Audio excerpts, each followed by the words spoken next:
Yeah, okay.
Oh,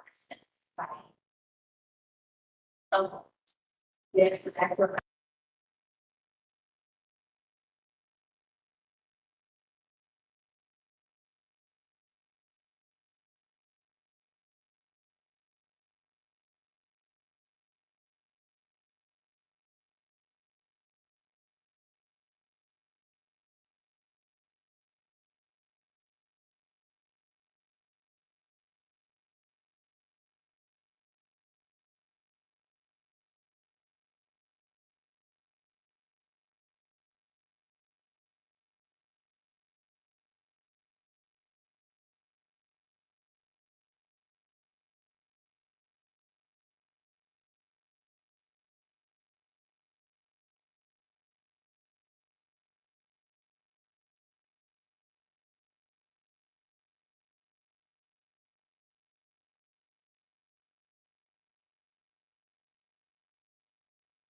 All right, good morning. Good morning, everyone. My name is Arlisha Wilson. I will be the chair of today's meeting. Today is Monday, June 9th, and we'll get started by the reading of the preamble. Madam Secretary?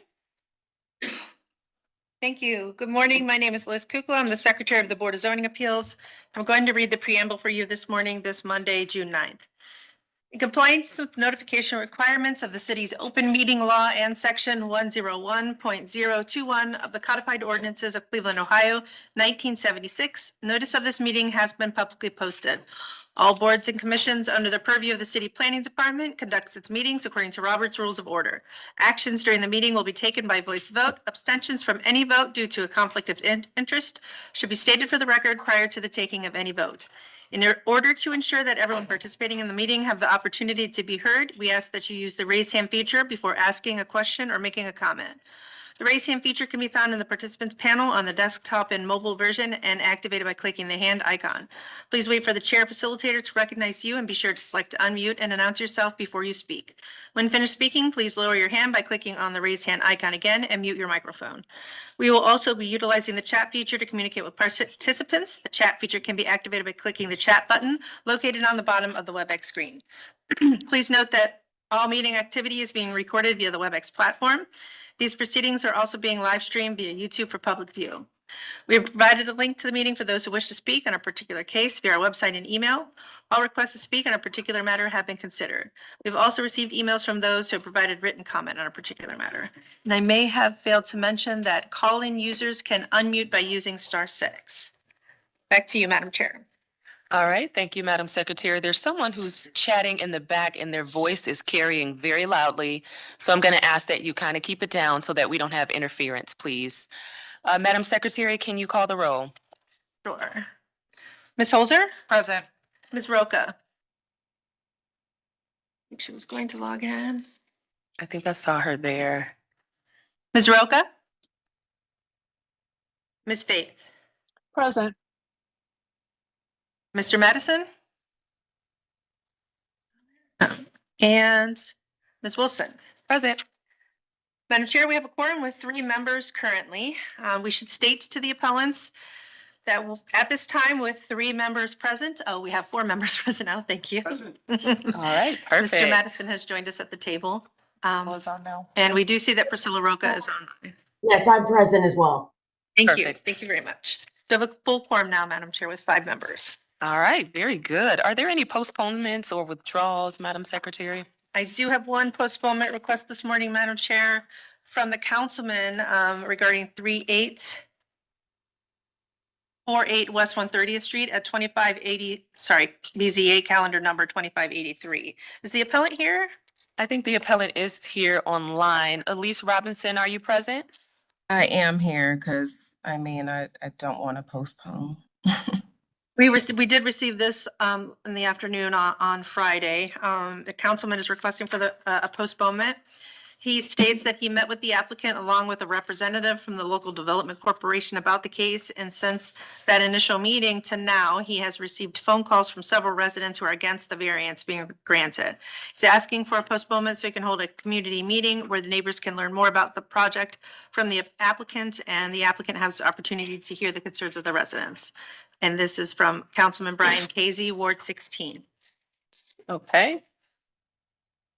So we have a request for postponement, but the appellant does not want to postpone. Do we need to take a vote or do we just honor the postponement request?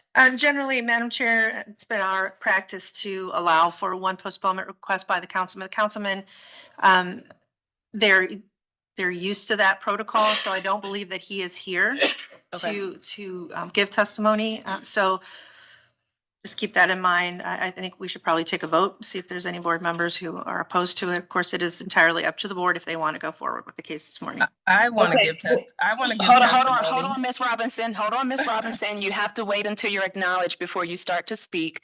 Okay. I am going to address the board members. We do have a matter on the calendar where the councilman is requesting a postponement. However, the appellant wants to go forward. Any objections to honoring the postponement request on behalf of the councilman? No objection to honoring the request, Madam Chair. Thank you, Ms. Faith. No objection. And Madam Chair, we can get her back on pretty quickly. I'm hoping, assuming that they can get that meeting in with the council person in the community timely.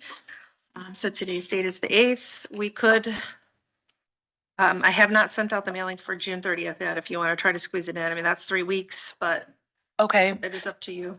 Okay, Ms. Robinson, basically the board has voted to postpone your matter. I understand that you want to go forward today.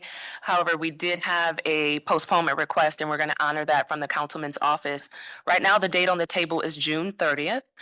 Just note that when you come back, there will only be 4 members present. Would you like to pursue a different date where there are 5 members present, or would you want to move forward on June 30th? What's the difference between 4 or 5 people? It's just the vote. You don't have the benefit of having a 5-member vote, as you would only have 4. And so therefore, if there is a tie vote, then your variance would be denied. Gotcha. And then what's the next date after that? What is our next available date, Madam Secretary? The next date that we will have 5 members is July 14th. All right, so you've got June 30 or July 14th. Do you have a preference? I guess we can do the July 14th one. Okay, we will do that. We'll put this on the calendar for July 14th and we'll see you back here then. Okay, thank you. All right, you're quite welcome. If there's anyone else present for the case located at 3848 West 130th Street, please note that case will not go forward today. It will instead go forward July 14th. Any other postponements or withdrawals, Madam Secretary? No, Madam Chair. Okay. But we have received the request to move Harvard up to the front of the agenda. I'm sorry to interrupt. No, that's okay. I'd like That's to let you know okay. that. And is there anyone here not for the Harvard case? You're not here for the Harvard case. Okay, so pretty much everyone else is here for the Harvard case. Okay, so we're gonna call that case next. This is at 6806 Harvard Avenue, and I'll turn to Ms. Hoser to read the case in. All right. Our first case is calendar number 21-108. This is at 6806 Harvard Avenue. TMS Enterprises owner proposes to change the use from multifamily dwelling to used car lot in a D2 multifamily residential district. The matter was originally heard by the Board of Zoning Appeals, parenthetically the board, on July 26, 2021. The board denied the requested variances. The Common Pleas Court affirmed the board's decision. The 8th District Court of Appeals reversed the Common Pleas Court's decision, and they remanded the matter to the board. In its journal entry dated May 16, 2023, the 8th District Journal entry states, "We reverse the Common Pleas Court's decision and remand the case to the BZA. On remand, the BZA shall consider TMS's change of use application in light of its vested right to use the property under the property's prior general retail zoning classification. We further note that despite assertion to the contrary, CCO 34311, which governs general retail districts, does not provide any restriction prohibiting the operation of motor vehicle sales facilities within 100 feet of a residential district. If the board finds that the used car lot should be permitted in its district, the board must then consider the following Cleveland codified ordinances regarding area variances.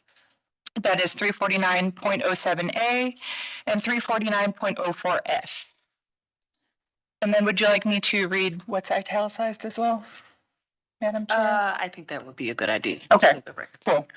Additionally, at the directive of the 8th District Court of Appeals, the board held a rehearing on November 4th, 2024 to review the above-mentioned case under the general retail zoning classification. Parenthetically, used car lot is a permitted use within a general retail zoning district. After extensive testimony, the board decided to keep the case open and postpone it to allow time for the appellant to amend the original site plan to depict the new site conditions, as a building on the property has since been demolished. Any new construction of a new office building, as well as improvement of a parking lot for an open lot, parenthetically for used car sales, will require additional review from Building and Housing, design review, and city planning approval. This process will not require a new application. Appellant asked for 6 months, and the board agreed to set a date for April 28th, 2025. Updated drawings were submitted on March 27th, and the case was postponed to May 19th to allow time for design review. But the appellants had a scheduling conflict with that date, so the case was postponed to today, June 9th, 2025. And with that, Madam Chair, would you like to do the oath today? I'll do the oath. All right, I'll hand it back to you for the oath. Perfect. Thank you, Ms. Hoser. I'm going to swear in all who are present for this matter. Do you swear or affirm? Oh, please, if you're present, you can feel free to come to the table. Yes, microphones. Thank you, Xavier. Thank you. Um, As legal counsel, do you want me sworn as well? no, No. no, you don't have to swear in, but you will identify yourself for the record, I of will. course. Okay, do you swear or affirm that the testimony you are about to give is the whole truth and nothing but the truth? You raise your right hand, reply with I do, state your name, spell your name, and give your address for the record, and I'll start with you. Thank you very much, Councilwoman Rebecca Moore. I do at 601 Lakeside, room 220. Okay, thank you for that. And I'll go to you next. Please enter your appearance, counsel. Yes, I'm Dan Linder. I'm the attorney for the applicant. And with me is Tommy Sullivan, who is the applicant. Tommy. Tommy Sullivan, 6806 Harvard Avenue. All right, spell your last name and state whether you swear or not. Sullivan. Okay, and do you swear? I do. All right, thank you for that. I'll go to you next. Madam Chair, good morning. Kurt Weaver, architect. KURT, middle initial C, Weaver, WEAVER. I do. Okay, thank you for that. Anthony Brancatelli, 6924 Ottawa, Cleveland, Ohio, 44105. Sorry for my hoarse throat, and I do swear a lot. Okay, perfect. Thank you. Is there anyone else who wishes to speak in this matter? All right, we will now go to history of the property, please. Oh, wait, I see hands online. Jayana Watson, are you present to speak in this matter? Yes, I am. Okay, I can see that your hand is raised. Will you go ahead and swear in? Yes. Do you swear or affirm that the testimony you are about to give is the whole truth and nothing but the truth? Yes, I do. Okay, state your name, spell your name, and give us your address. Jayana Watson, JAYANAWTSON, and the address is. I'm sorry, I'm in school right now, so I'm trying to get to a quiet place. The address is 11618 Madison Avenue, Cleveland, Ohio, 44112.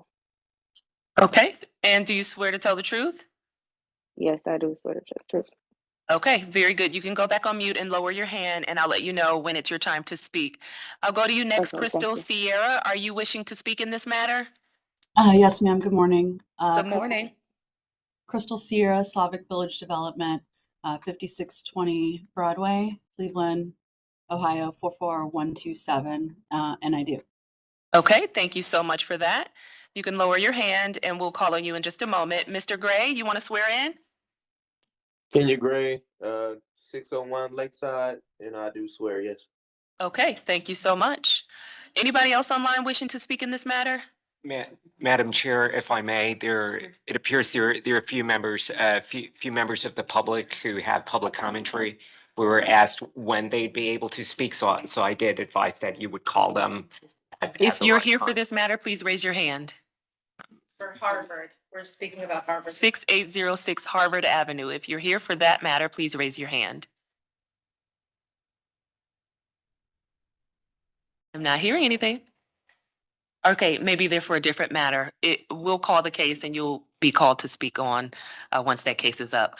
All right, I think I've sworn everyone in, so we'll now turn to history of the property. And Mr. Gray, your hand is still raised. If you can lower that so we're not confused, that'll be great. All right, Madam Secretary. Thank you, Madam Chair. There's much history on this. We do have a statement from the zoning administrator that you may want to hear first. Yes. Or just briefly, it was read by Ms. Holzer that this matter was originally heard by the Board of Zoning Appeals in 2021 on July 26th. The board denied the request for the variances. It was then appealed to the Court of Common Pleas and went to the 8th District as well. It was upheld by the Court of Common Pleas, but then the 8th District has returned it back to us. And Ms. Leonard is on the phone to speak a little bit more about the history. I'll defer to her now. Thank you. Okay. Ms. Leonard, do you want to chime in or should I go over your letter? Good morning, Madam Chair. I was going to read the letter into the record if you would like, up to the point of going through the zoning variances. Okay, or please would you feel like me free. to do that? Okay. Yep. Secretary Kukla, Madam Chairwoman Wilson, members of the board, 6806 Harvard Avenue is currently zoned multifamily residential D2 with a 10-foot specific map setback from the property line fronting Harvard Avenue. The property was previously zoned general retail C2 with a 10-foot specific map setback from the property line fronting Harvard Avenue. The zoning change from general retail to multifamily became effective November 6, 2020 via map change 2616, also known as ordinance number 760-2020, which changed the use, area, and height districts of parcels of land north and south of Harvard Avenue between East 55th Street and the western property line of 6900 Harvard Avenue. This was one ordinance of a three-part sequential rezoning of properties north and south of Harvard Avenue between East 55th Street and Broadway Avenue.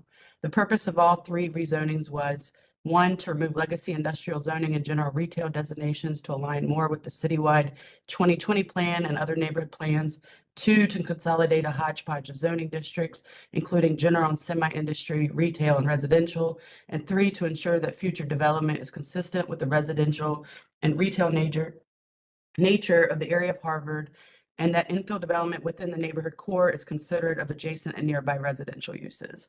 The specific purpose of the rezoning of the 5 parcels at the time east of East 68th Street to multifamily residential specifically was to replace the general retail designation to align more with neighborhood desires, to promote appropriate infill housing with a diversity and typology congruent to neighboring properties.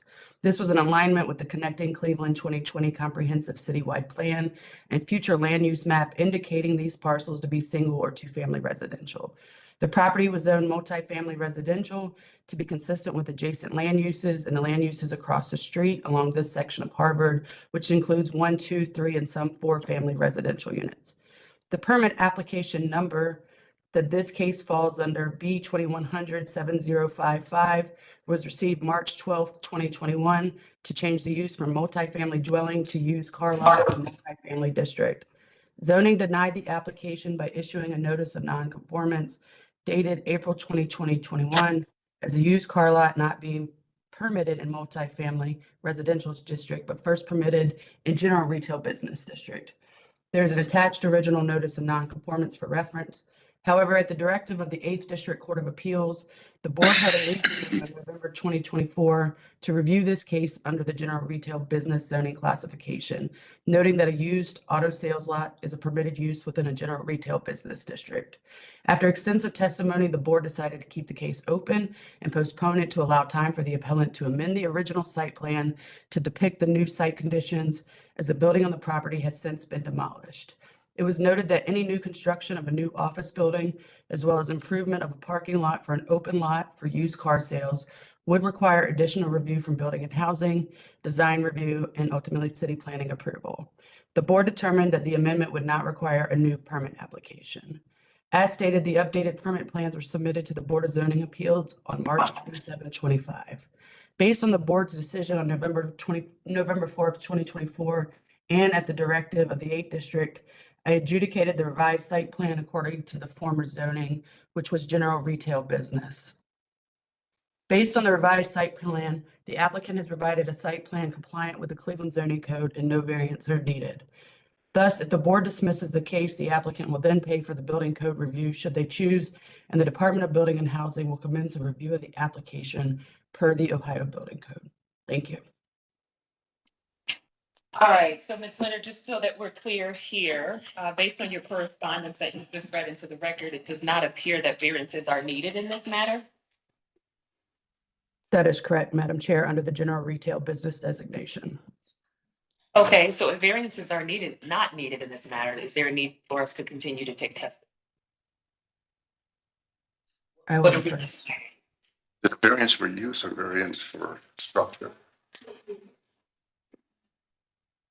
Ms. Leonard, if you're telling me that there's no variances, there's no variance needed, we're not here to make a decision then, are we?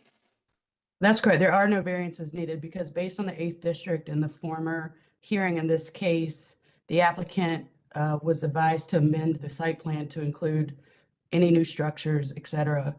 And under the general retail classification, there are no variances required. If you would like me to walk through each of those items, I can do so. Okay, I understand that there are 2 items on the calendar. Would you just, for the record, go ahead and walk through those for us? Can you pull that back up on the presentation?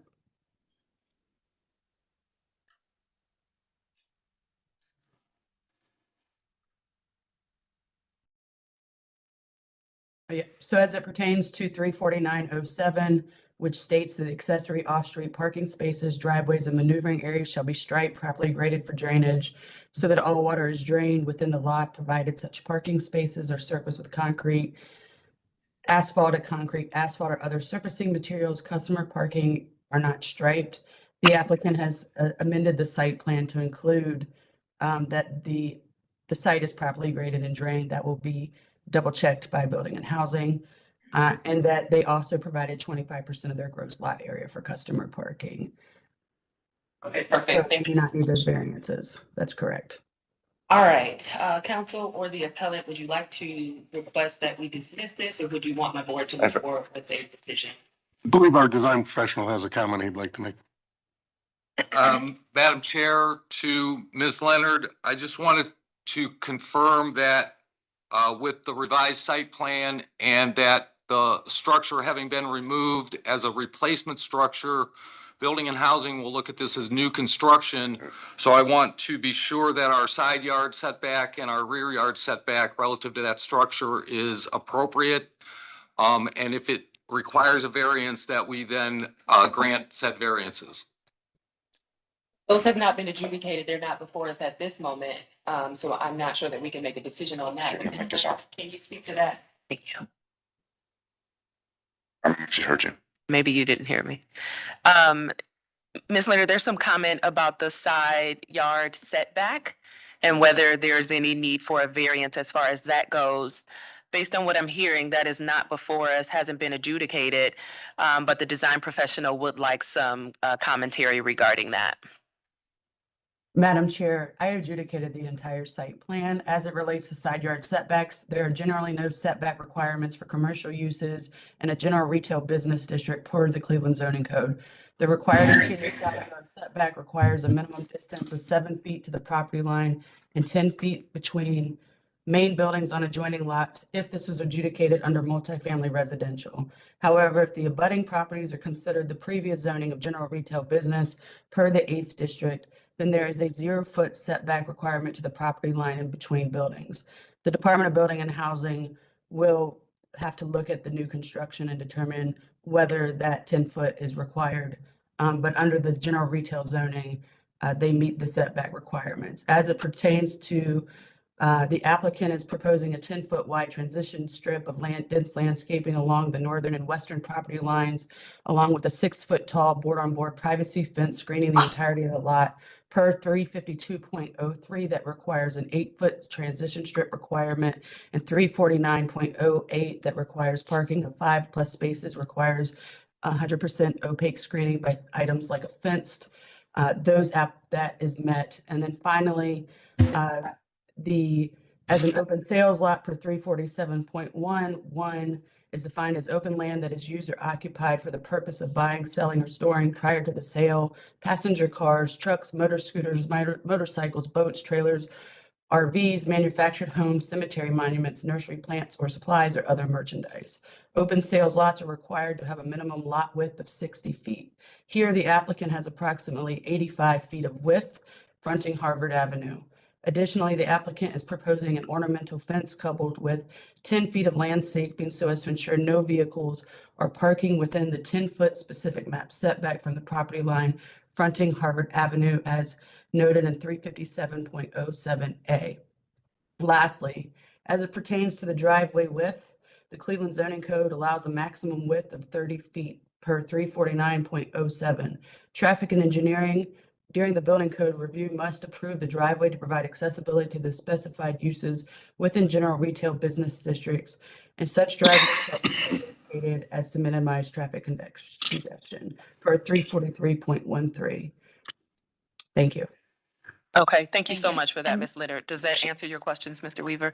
Thank you. Okay. And Chairwoman, And then, give me one second. absolutely. I'm gonna turn back to the attorney, in terms of this dismissal. Do you want to move for dismissal or do you want my board to make a vote? I would first like to thank Ms. Leonard for her comments, and then, yes, I would like to move for a dismissal as there's nothing to decide. Agreed. Okay, thank you so much. We have an appellant who has moved for dismissal.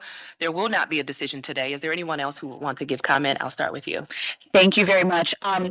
I'm hoping that before we recess, we can get a brief update from city planning about the design review meeting and whether the appellant will have to go back to design review after potential dismissal vote by the board, or whether the design review that they went through, I believe 2 weeks ago, I want to confirm. Tomorrow. Oh, I apologize. Okay, it was delayed. Thank you. They'll have to still go through design review for the structure itself, but we are deciding the zoning. And as was my position when we heard this in November, the 8th district determined that this had to be reviewed under general retail. And as long as the site plan was compliant with the requirements of general retail and this applicant, then this can move forward.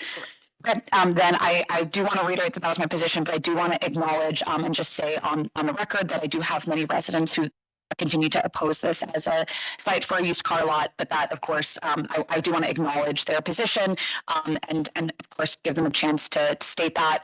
But the zoning here, it's very clear from the 8th district what they have instructed city planning to do, and it has been reviewed accordingly. But I would be remiss as a council person if I didn't continue to acknowledge that position of the neighborhood. Absolutely. Thank you. I appreciate your advocacy, so thank you for that. Absolutely. All right, I'll turn to you just briefly. Thank you. So the question, Name for the court reporter, please. I'm Anthony Brancatelli. The question for the administrator, the site plans that were posted online for approval for this case, there's conflicting site plans. The there's two different site plans on here, so I'd be curious to know which site plan was accepted. There's one site plan that shows a longer setback and less parking. There's another site plan that has significantly more parking. And then on the site plan itself, there's a note on here that says existing concrete slab to remain, but there's no concrete slabs present on the site. Do you guys want to speak to which site plan is final, or do you want me to ask that question to my chief? The most current site plan is SD 33 that is dated 27 May. Okay, does that answer your question, Mr. Brancatelli? The one that's listed here as 33B conflicts with 33A, which is also on the which is also posted. Okay, and is there a specific question you have as far as that goes? Yes, one has significantly more parking and more green space and as required. The one has less green space and more parking for automobiles. So I'm not sure which one the building department reviewed or that the zoning reviewed as to what's acceptable or not. I'll ask Chief Leonard, do you have a reference to the final site plan that you approved in this matter? Madam Chair, the final site plan, I believe, is the one that Xavier has on the screen. Okay. Sent to him late last week. There's also the design review presentation. I don't know if it's added to this. Okay, that's the site plan that's colored, is listed as 33A for the site plantings. Okay, Okay, so that answers your that question. answers my question. All Thank you. right, very good. So we have others who have sworn in for this matter. Jayana Watson, are you still with us? Oh, yes, you are. I can see that you are. Do you have comment briefly? All right, hearing none, I'll turn to Ms. Crystal Sierra. Do you have comment? I do, thank you. So I just wanted to comment that SVD's position on this case is and has always been that there is an overabundance of used car lots in the neighborhood. And that if this business does move forward, we wanted to see that landscaping plan as well as a lighting plan and a rotation of inventory on the lot. There are many used car sales lots in the neighborhood that are actually really fronts for salvaged junk cars. And so we really do not want to see that at this site. I also have some additional questions related to the parking. The presentation that I received has about 5 different parking plans. So wanted to get clarity on how many cars will be parked on this lot at any given time. What is the actual parking layout? What are those landscape buffer dimensions? Because as I said, the green space across the different site plans that are included in this presentation vary. And then let's see, if there's a planting list, we'd like to see that. And then also had a question about the type of fencing material that will be used along the frontage. All right, thank you so much for your comment. I do appreciate you chiming in there. I think maybe your questions would be better directed at the design review convening, or perhaps even the appellant can talk to the CDC about what these details involve so that her questions are answered. And again, I mean, we're not making a decision today based on anything. So hopefully you can get clarity from the drawings that have been posted. And also I invite you to the design review to enter your comments there. Do you have any other comments, Ms. Sierra? No, that was the majority, which I did share on the previous design review, and I'm just not seeing those updates for this presentation. Okay, perhaps there will be an updated presentation at the upcoming design review meeting, which is tomorrow. So hopefully you'll have access to that one. I'm going to move now to Mr. Gray. I can see that your hand is raised. Do you have comment? Yes, I was just going to speak towards the design review. I know Councilwoman Maurer had some questions about it. So they were supposed to come to design review 2 weeks ago, but it didn't work out. They didn't show in time before the committee left, which is why they're coming tomorrow. And then everything is pretty much contingent upon, as far as city planning is concerned, our decision is contingent upon what happens at design review. And that's going to be tomorrow at 8:30. If anybody wants to come that isn't already invited, you can shoot me an email and I'll be glad to add you to the invite list. That's it. Okay, perfect. Thank you for that, Mr. Gray. I will proactively ask that you connect Ms. Crystal Sierra to that invite list so that she can appear for the design review Oh, meeting. yeah. All right. Chairwoman, can I ask a Perfect. Thank you so much. brief question on that? I want to confirm that the dismissal request, whether it is formally contingent on approval at design review tomorrow. No. Thank you. I think we wanted that on the record, because I think the design review was supposed to happen before we were here at BZA. But now that we are slightly out of order, we can at least clarify this. The whole procedural posture here has been a little confusing. So Right. I think we're happy to have clarity on that. All right, so I have taken comment from everyone who's been sworn in, and based on the request of the attorney for the appellant, we're going to go ahead and dismiss this case. Any objection from the board to this dismissal? No objection. No objection. All right, very good. Thank you so much. Thank you. Have a good one, everyone. And we're now going to call the next case.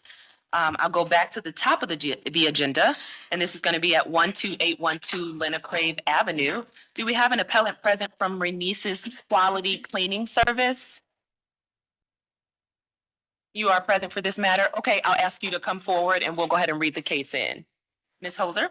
Our next case is calendar number 25-080. This is at 12812 Lenacrave Avenue. Renese's Quality Cleaning Service LLC owner proposes to change the use to a residential care facility in a B1 two-family residential district. The owner appeals for relief from the strict application of the Cleveland Codified Ordinances as stated in the agenda and the public record, of which there is one. And with that, Madam Chair, I'll hand it back over to you for the oath. All right, thank you, Ms. Holzer. If you are present for this matter, please come forward to the table and I will swear you in. All right. Start with our swear-ins. Do you swear or affirm that the testimony you are about to give is the whole truth and nothing but the truth? You'll raise your right hand, reply with I do, state your name, give your address. I'll start with you. Madam, can you please grab the mic that's right there? for Yep, yourself? and pull it closer to you. Mhm. I do. My name is Renese Rosser, Rosscer. Address is 12812 Lenacrave, Cleveland, Ohio, 44105. Okay, thank you for that. I'll go to you next. Gregory Fleming. Okay, spell your last name for us. FLEMING. All right, and do you swear or affirm to tell the truth? Yes, I do. All right, can you give us your address? 484 East 123rd Street, Cleveland, Ohio, 44108. Okay, thank you for that. And you next? Jerry Fulton, Fulton, Okay, spell your first name, please. Jery. All right, and do you swear or affirm that you will tell the whole truth? Yes. Raise your right hand and state I do. I do. Okay, can you give us your address, please? 827 143rd Street, 44110. All right, thank you for that. Is there anyone online wishing to speak in this matter? All right, hearing none, we'll turn to history of the property, Madam Secretary. I'm here for public. Are you here for this matter? Yes. Oh, please come forward and we'll swear you in. Is there anyone else present for this matter? If you are, please come forward. All right, tell us your name. Deborah White Hairston, All right, spell that for us, please. Debra White, White, Hairston, Hairston. Okay, and what's your address? 3704 Reedham, Riedham Road, Shaker Heights, 44120. Okay, and do you swear or affirm that you will tell the truth and the whole truth? Yes. All right, thank you for that. Now we'll turn to history of the property. Madam Secretary?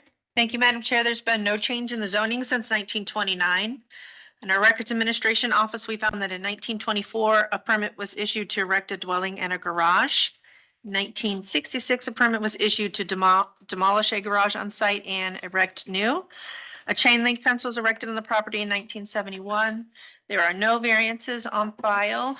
In the more recent history, we did see that there was a condemnation notice in 2001, but But subsequent to that or after that in 2001, there were other permits issued regarding electrical, HVAC and plumbing. And then in October of 2024, a certificate of disclosure was issued stating that the authorized use of the property is as single family. And that's all that I have. Thank you. All right, thank you for that. Can we have legal, please?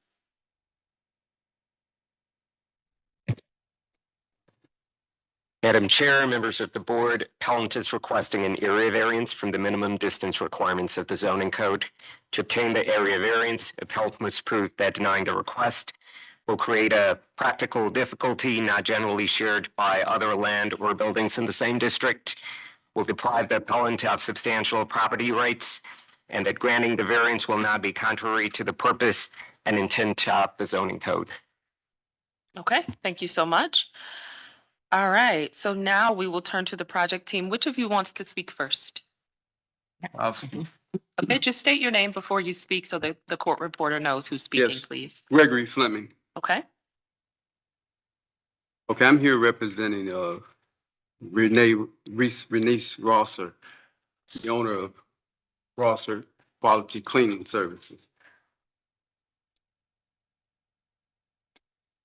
We emailed Councilman Kevin Bishop an email on June 2nd, 2025. There was no response. Residential care facilities can offer many benefits to the community. A local safety net, which includes enhanced security and support with daily living tasks, and opportunity for social interaction and engagement with neighbors. They also provide personalized care depending on the client's, whether there's medical or nutritional needs, contributing to a more comfortable and fulfilling quality of life. I'd like to give Ms. Rosser a chance to give details on her proposal for the variance. Ms. Rosser. All right, yes, my name is Renice. As I introduced myself before, I closed on this house on November the 15th.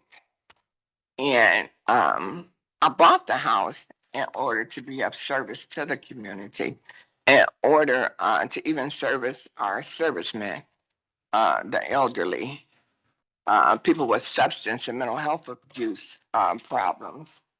And I know I have driven over there on 131st at night, and the things that I've saw over there, the women over there that's walking up and down the street, it's a need for a lot of services in that area.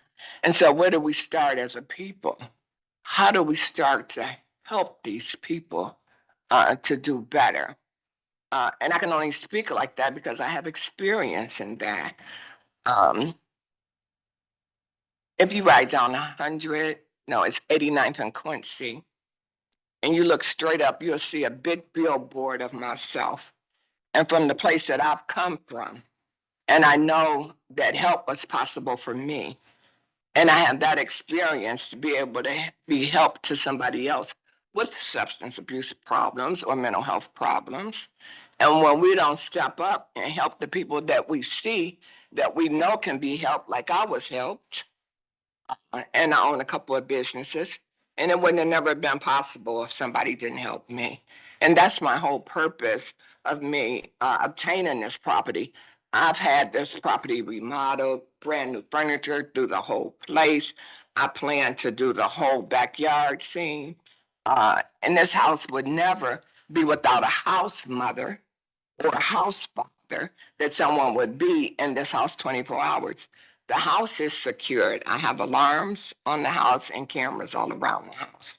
This is my purpose for being here this morning, is to be able to speak about the services that I can offer: peer support, mental health, educational services, training services, to learn how to put a sink in. We do all of this stuff, to put a floor in, to give people the opportunity to have a quality of life.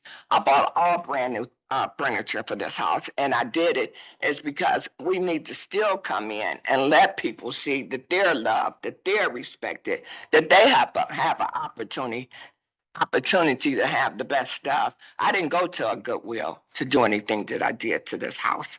I've did a lot of work here, and I've did a lot of work to help our community. Thanks.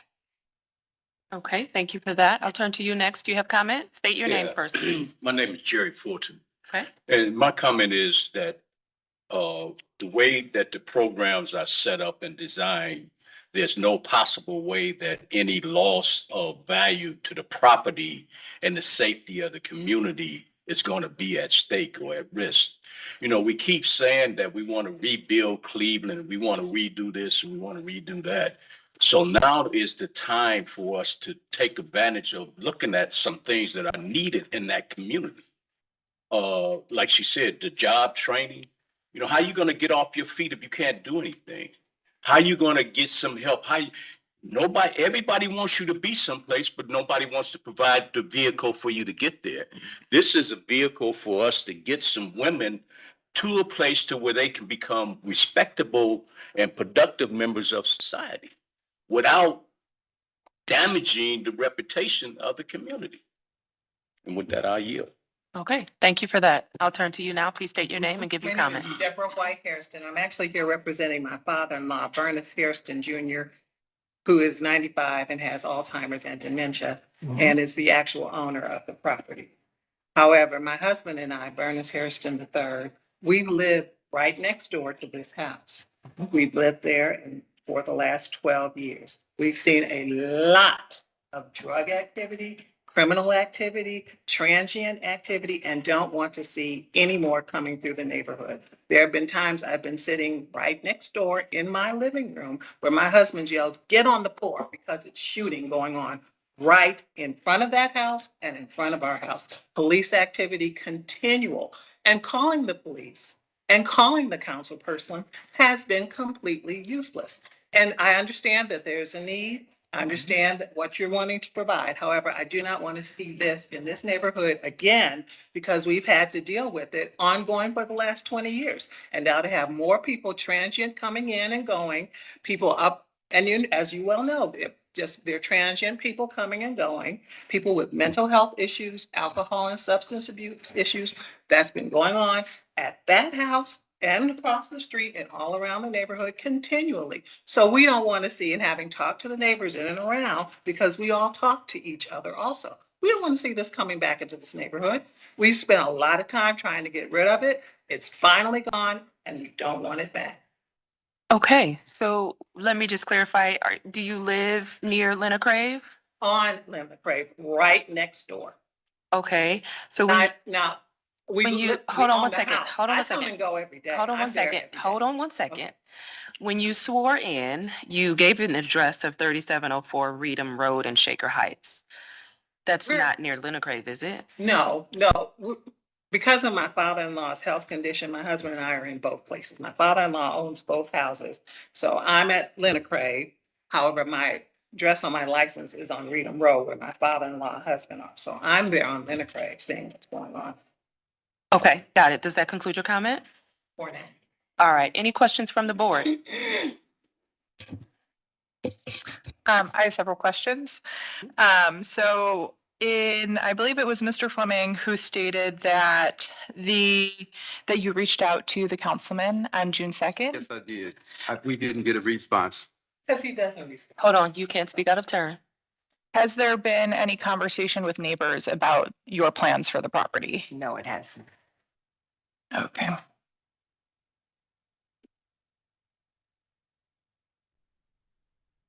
I'd also like to hear a little bit more about the target population for the residential care facility. And then let me look in the write-up.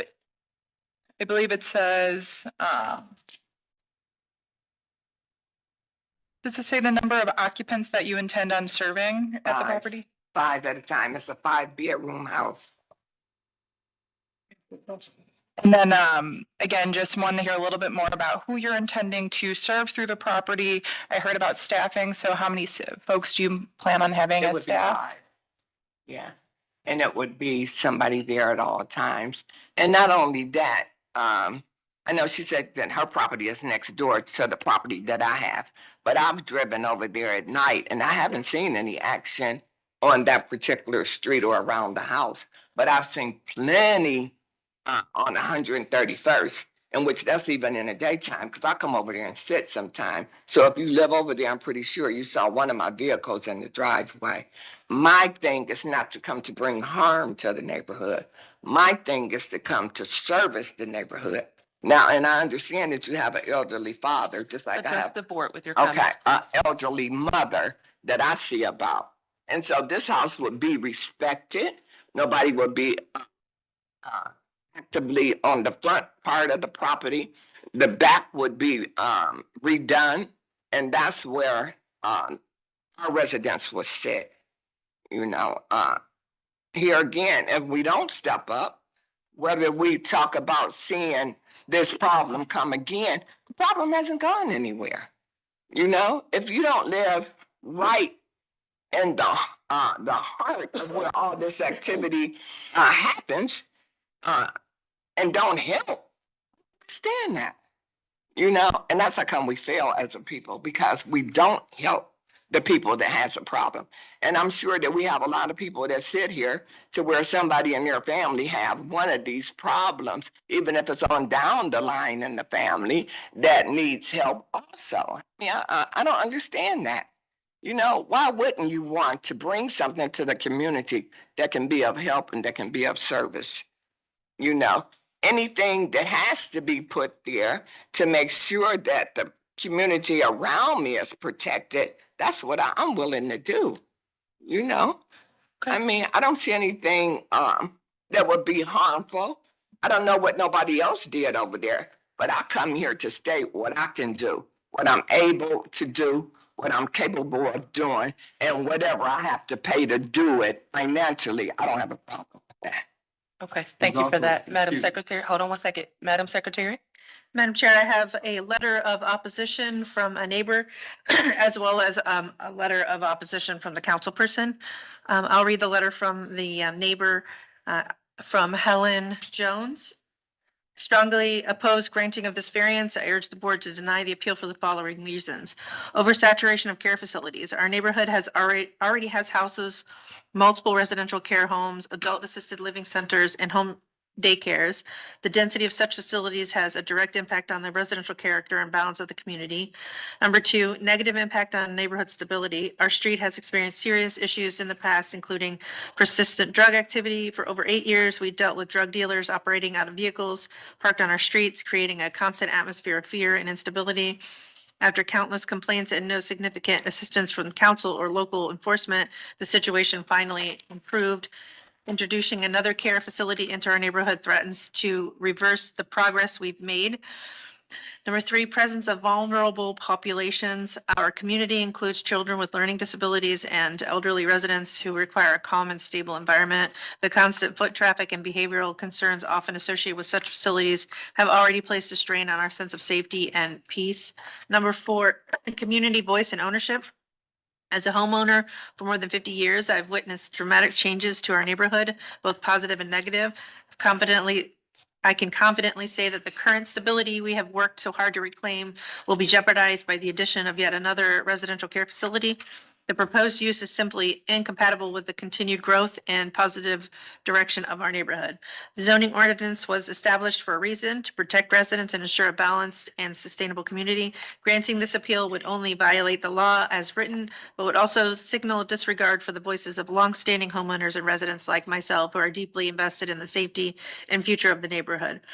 I respectfully request the board uphold the zoning regulation and deny the appeal. That's Helen Jones at she did not give her. I don't see her address. And then the next letter is from Councilman Kevin Bishop. He's writing to express his opposition to the variance for the property located at 12812 Lenacrave. As councilman for Ward 2, the reason for opposing this variance for relief from the zoning code is the precedent set by similar variance already granted earlier this year for the property at 12904 Lenacrave Avenue. Granting it another variance for 12812 Lenacrave Avenue, especially when similar allowance was made for a property in such close proximity, raises serious concerns about potential oversaturation of residential facilities in this area. This concern is further amplified by the existing facility at 12506 Waterson Avenue, which is within 1,000 feet. He respectfully urges the board to carefully consider this precedent and allow and the potential for oversaturation when evaluating the current application. Thank you for your time and assistance with the support with this important matter. And that's Kevin L. Bishop, Ward 2. Thank you. Okay. Does that conclude our correspondence? Does that conclude the correspondence? Yes. Okay. All right. I think you wanted to Yes, give a I want comment, to state your submit name, and these, then begin your comment. Submit these drawings of for the way the interior has been renovated from the beginning. Some of the things that she's speaking of, I don't think they're happening now because of the fact that we looked at the area a little closer than that. I think that some of the so-called residential care facilities are just unregulated group homes in the neighborhood. Okay. Are you submitting those? Yeah. I'll take those. This is that site plan and the interior. Okay. Got it. Thank you. Briefly. Yes, in those complaints or wanting not to grant permission, I didn't hear anything about the concerns that they had as far as the property value, as far as the safety in the community. I don't see no police reports from those particular addresses where they had to come and arrest somebody for shooting guns, selling drugs, and things of that matter. You know, I know there's a concern for that, but what if she has to rent the property out to somebody else? What guarantee is it that somebody else isn't going to come up there and set up a drug program or do this, that, and the third? We don't understand or know what the potential is for what somebody else is going to do. But when we have a laid out plan that's going to help somebody in the community, how much oversaturation could it be? When we see suicide by youth increasing daily, we see people losing hope, getting more addicted every day.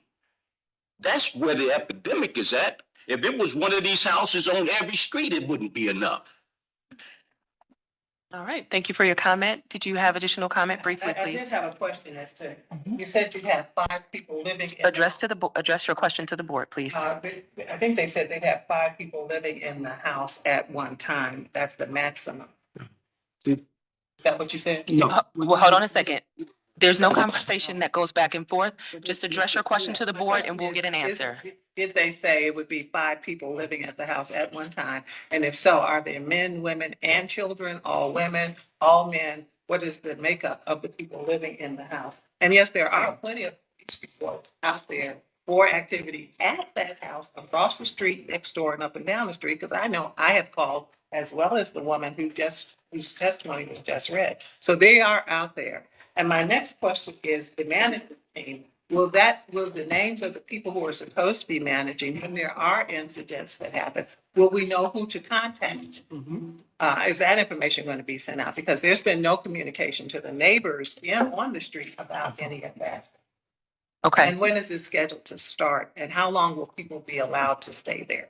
Okay. Got it. So we have addressed the first question. There's going to be 5 residents in the property. Is that correct? Yes. Okay. And do you have any plans for who the population will be? Will it be men, women? It would be women. It will be 5 women. Yes. And how many staff people will you have present on I the would have property? somebody there 24 hours every One day. person, 2 people? No. I would have about 4 different women that would take shifts there. As staff, Yes, not as it the would be residents? staff, Okay. yes. Okay, got it. And I can see that Ms. Faith's hand is raised. Do you have question or comment? Please chime in. You're on the right track, Madam Chair, with those questions. I think we got off track a little bit with some of those earlier that Ms. Holzer asked. So typically we ask how many residents, the gender, where they're going to be sourced from, how many shifts of staff they're going to be, how many staff members they're going to be, where the staff is going to park. In the Google map picture, there's a car parked next to the house. There is no parking allowed, as you know, within 10 feet of any opening on the side of a building. I'm also interested to know if the driveway has been repaired since it's in deteriorating condition. There has been apparently no community engagement, and we have non-support from the council person. So I think that needs to be of note. Those are my comments. Okay, thank you for that, Ms. Faith. I think we've addressed a number of those. Will you please speak to the parking? Yes, so it's the area in the back. Garage was torn down back there. And so I plan to have that paved. It's paved from the skirt on up by the back door, a little past the back door where the fence is at. So further in the back would be paved. But we have that empty space back there, which I've had a guy on the street to start doing the lawn care over there. So yeah, I would make it available to where. Okay, and have you addressed any other feasible use for this property other than a residential facility? No, I haven't. It's because I just didn't want to rent it out to a family. It's a 5-bedroom house. Okay. And so it would only be one woman to a bedroom. And so that's how I have everything planned in my plans. And I planned on having a rapport with the neighbors. Okay, do you agree that renting this out to a family is another possible use?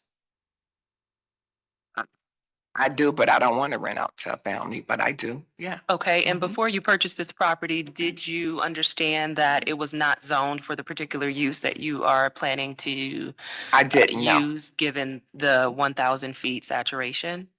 I didn't. Okay, all right, that answers my questions. Any other questions from the board? Ms. Faith, I can see your hand is raised. Not sure if that is an old hand. Do you have additional question or comment? That may be an old hand. Any other questions from any other board members? Yes, Madam Chair, just have a question here. And you were speaking to that, but if this variance isn't requested, what is the practical hardship that you may face if this doesn't go forward? Can you speak to that? Yes, paying for 2 residents because I have my own house that I pay for. Then I live somewhere else. I don't live on that property. So nobody is living in the property. Yeah, mortgage. Yeah, I have a pretty big mortgage, besides paying for the furniture and everything that's been put there. Thank you. Just as a follow-up question, you mentioned your experience running residential care facility. Can you speak to that just a little bit more? No, I don't have the experience of running it. All I have is all the planning that I've done with other people that do run facilities such as this, and the classes that I've taken in order to know how to facilitate a place like this.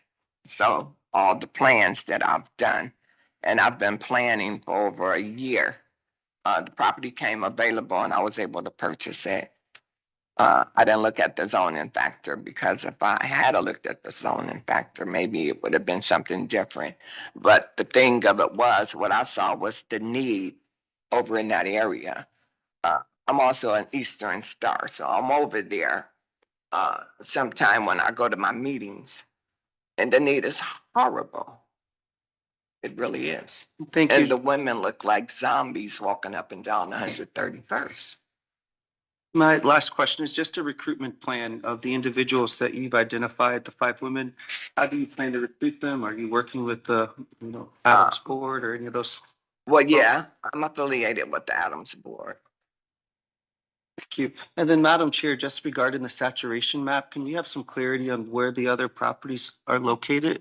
Absolutely. Mr. Bay, is that something that you can speak to for us? Thank you. Yes, my name is Xavier Bay. I'm representing Cleveland City Planning. So earlier this year, I believe it was this year, the address 12904 is about 80 feet away. Currently where the hand icon is, which is within 1,000 feet of this property. It looks like the permit was approved after the hearing here, but there wasn't movement forward to actually establish the facility with the Ohio Department of Mental Health and Addiction Services, which is why you don't see it on this map today. So it seems like that applicant is still in the process of, completing their, actual approvals through the state. So I think you should definitely take that into consideration today with this vote. The other property located at 12114 Lena Crave, is about 1,390 feet away to the west. Where let's see, right about where this hand icon is now here. Okay, so are you saying that instead of there just being one in within 1,000 feet, there's possibly Two. Correction, there's two. One is currently existing, one has been approved for the use, but hasn't actually been established with the state. Okay, and the one that is not approved is almost 3 doors down? Correct, it's about 80 feet away to the east, To the east, about and 3 doors down. And you were pointing to something to the west. Yep, to the west is the facility that's, let's see, it's 12114 Lana Crave. This one looks like it's in a similar process as the other one I mentioned. Okay. Yeah, I don't see anything further through our permitting system. Okay, so it From sounds like the other there's one addresses. established and there's 2 that may be pending in this particular vicinity. Correct. Okay. That's correct. And I'll go ahead and just share our recommendation. As was stated by previous letters mentioned today, we typically stand strongly with the reason for this ordinance to not open up new residential care facilities within 1,000 feet of existing ones, really to not detriment the character and nature of the existing neighborhood. Again, I'll mention as you have more and more of these facilities oversaturating a neighborhood, it takes you more away from that neighborhood feel and it really kind of then promotes more of that institutional kind of neighborhood and setting. And so we really like to see these in residential neighborhoods for the occupants that are there. They could really flourish in a surrounding and a setting that's not institutionalized and more of an average Cleveland neighborhood. Thank you. All right, thank you so much for that. All right, I'll turn to the board now. If there are no additional questions, I'll entertain a motion. Briefly, because we need to take this to vote. Hold on, Ms. Faith, we yeah. have one more question. Yeah, I did have, one of my questions is parking. If 5 more people are coming in, where are they parking? Because this parking is already pretty tight. It's only on-street parking and driveway parking. So she answered the question of parking and stated there will be parking in the back of the home. Well, she And that said there 2 will be, different hold on a things. second, Okay. can't interrupt, only one person can speak at a time. So she did address that question. Do you have anything else that you would like addressed? Yes, because in the parking that she addressed, yes, there is parking in the driveway, and they've done a nice job, a very nice job renovating the home.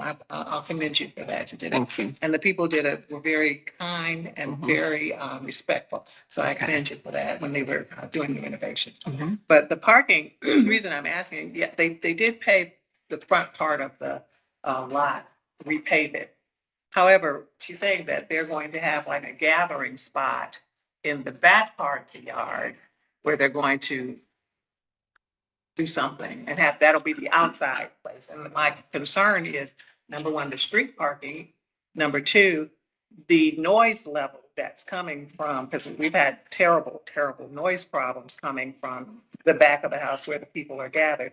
My second question is, any licensure requirements to operate a residential facility? And are the people who are going to be in charge of managing it, do they need to have a license? And what kind of experience and license will they have? Okay, so let's first address the parking, and this will be the last round of comments. There will not be any additional comments. So address the parking and then address the licensing, please. Okay, for the parking, it's on the site plan. How we are gonna do first the parking goes. And anybody that works the facility, they does have certifications and license to be there. And we're not there to throw parties, so it won't be that.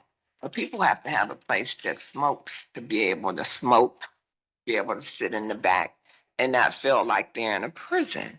I said it won't be no front porch activity. It's because that's not what I wanted to do. And I figure everything will be geared to the back. It's a big spot back there. So we're not coming with loud music or discoing or anything like that.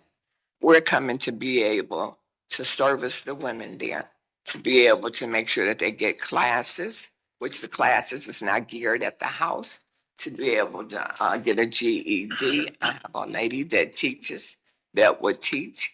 The house is a big house. I did a lot of work there. It's very big.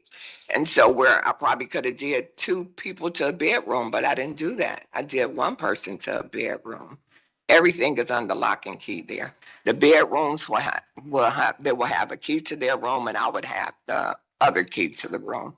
It's a big basement there. I put a brand new washer and dryer there. So I have an office space where classes will be done and where these people will be able to have a meeting there at the house once a week. But everything else would be in my office and at my conference rooms. All right, So, thank you for clarifying yeah. that. I'll turn it back over to the board. If there are no questions, I'll entertain a motion. Ms. Faith, were you planning to make the motion? I'll let you if you'd like to, Mr. Madison. Thank you. Through you, Madam Chair, I will make the motion to deny calendar number 25-080 based on the testimony today, as well as the pending other facilities within the residential district.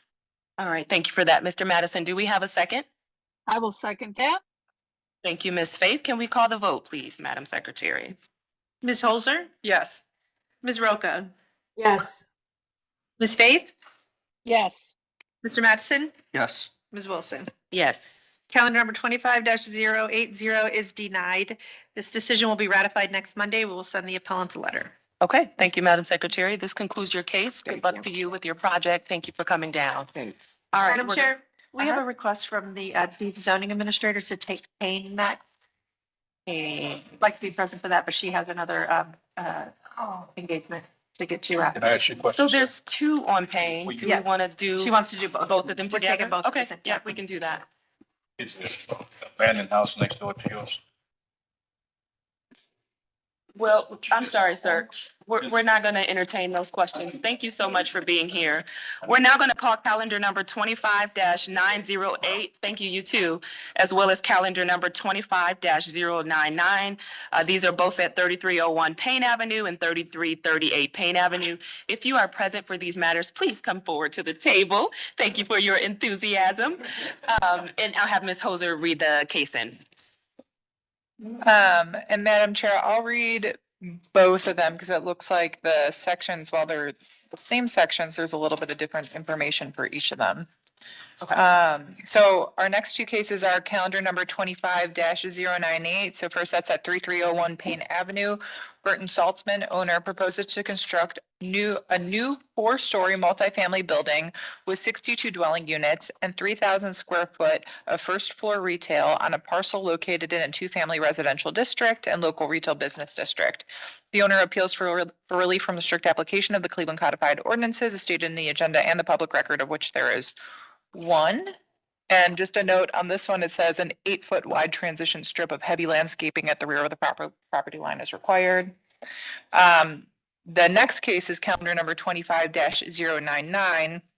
This is at 3338 Payne Avenue.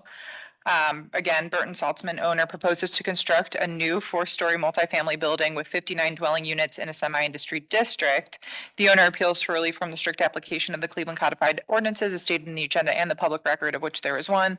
This one, you'll note, says a 10-foot wide transition strip of heavy landscaping at the southern property line is required and none is proposed. And with that, Madam Chair, I will hand it over to you for the oath. All right, thank you for that, Ms. Hoser. I'm going to go ahead and swear in everyone who's present and plans to give testimony. Do you swear or affirm that the testimony you are about to give is the whole truth and nothing but the truth? You'll raise your right hand, reply with I do, state your name, spell your name, and give your address. You were here first. I'll start with you. Hi, my name is Myrna Craig, Myrna Craig. I'll use the address here, 601 Lakeside Avenue. I'm from Ward 7's council office. All right. I do. Okay, thank you for that.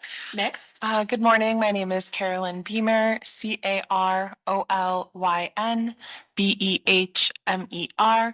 I'll use our corporate address, the NRP Group, 1228 Euclid Avenue, 4th floor, Cleveland, Ohio, 44115, and I do. Thank you. Okay, thank you. Hi, my name is Ed Peppers, EDPEPPERS, Midtown Cleveland, 5000 Euclid Avenue, Cleveland, Ohio, and yes, I do. Okay, thank you. My name is Kitty Lee, Kittyle. My address 1551 East 31st Street, Cleveland, Ohio, 44114. Okay, thank you.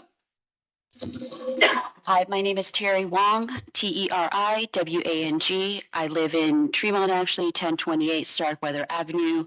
But I've worked deeply with the Asian communities in all of the new Ward 8. Okay, thank you for that. Ashley Shaw, Executive Director with Midtown Cleveland, 5000 Euclid Avenue. Oh, sorry, SHLEY, SHAW, and I do. You said Executive Director. Midtown Cleveland. Okay, got it. Lewis Smith, LOUIS SMITH, 3216 Payne Avenue, Cleveland, Ohio. All right, thank you. My name is Unju Smith, EUNJU SMITH, 3216 Payne Avenue, Cleveland. Do you swear? Yes. I don't think swear. Yes, okay. Perfect. Thank you so much. All right. Everyone sworn in who wishes to speak. Do you wish to speak? Can I speak? Hold on a No, second. no, she's Behind you. asking. Do you wish to speak? For the Chan. Oh, you're not going to speak. Okay, very good. So it sounds like I've sworn in everyone. Is there anyone online who wishes to speak in this matter? I don't see any extra faces. All right, we'll go to history of the property, please. Thank you, Madam Chair. I'm going to start with the calendar number 25-98 at 3301 Payne Avenue. I believe this is where the grocery store sits. This property was originally zoned semi-industry and multifamily at the enactment of the code in 1929. There have been several variances over the years. I'm going to read a summary from one of those variances to give you a picture of what happened on this property. In 1941, the northerly portion of the property, being that portion which originally faced the side streets and not Payne Avenue, were placed in multifamily district. In 1956, these portions, being side street portions, were placed in a two-family district. In 1956 as well, in calendar 56-878, the board refused construction of a store and apartments building. But then in calendar 56-878A, on December 10th, the board granted the construction of a two-story stores and apartment building and waived the side yard setback requirements. That is the original building located at the corner of 33rd and Payne Avenue. The construction of that grant was accomplished by permit number, was accomplished in December of that year. In 1965, a permit was issued for an addition to the supermarket. And then in calendar 75-66, this board granted another addition, a large 111 by 90 foot addition to the rear of the supermarket. The board waived the use requirements in the residential district to the rear of the park for the parking. And this was constructed in July of 1975. And then on January 24th of 1981, the frontage along Payne was then changed to local retail business. Then there were various variances after that. In calendar 87-163, there was a loading dock addition. A variance was granted for that due to side yard issues. 1987, again, on calendar 87-308, a 32 by 96 addition was granted by this board. 1988, a single face illuminated wall sign was granted by this board on calendar 88-196. And then after that, Madam Chair, we see in the more recent history, there's hundreds of electrical and HVAC, internal permits. And then there's also I've been made aware of an ordinance that was recently passed to change the zoning. Ms. Leonard, could you speak to that quickly as to the current zoning? And this is just for the Dave's parking lot, the Dave's building. Yes, Madam Chair, Shannon Leonard, Chief Zoning Administrator. Thank you for taking the case. So for the Dave's parking lot, the consolidation of the lots caused there to be a local retail as well as two-family residential, making the zoning here have to be subjected to two-family residential.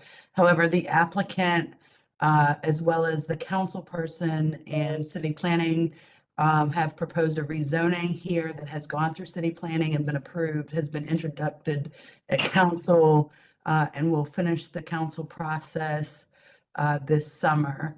The specific variances that are being requested on the north side as well as the second property that is here is simply for the transition strip of landscaping between on the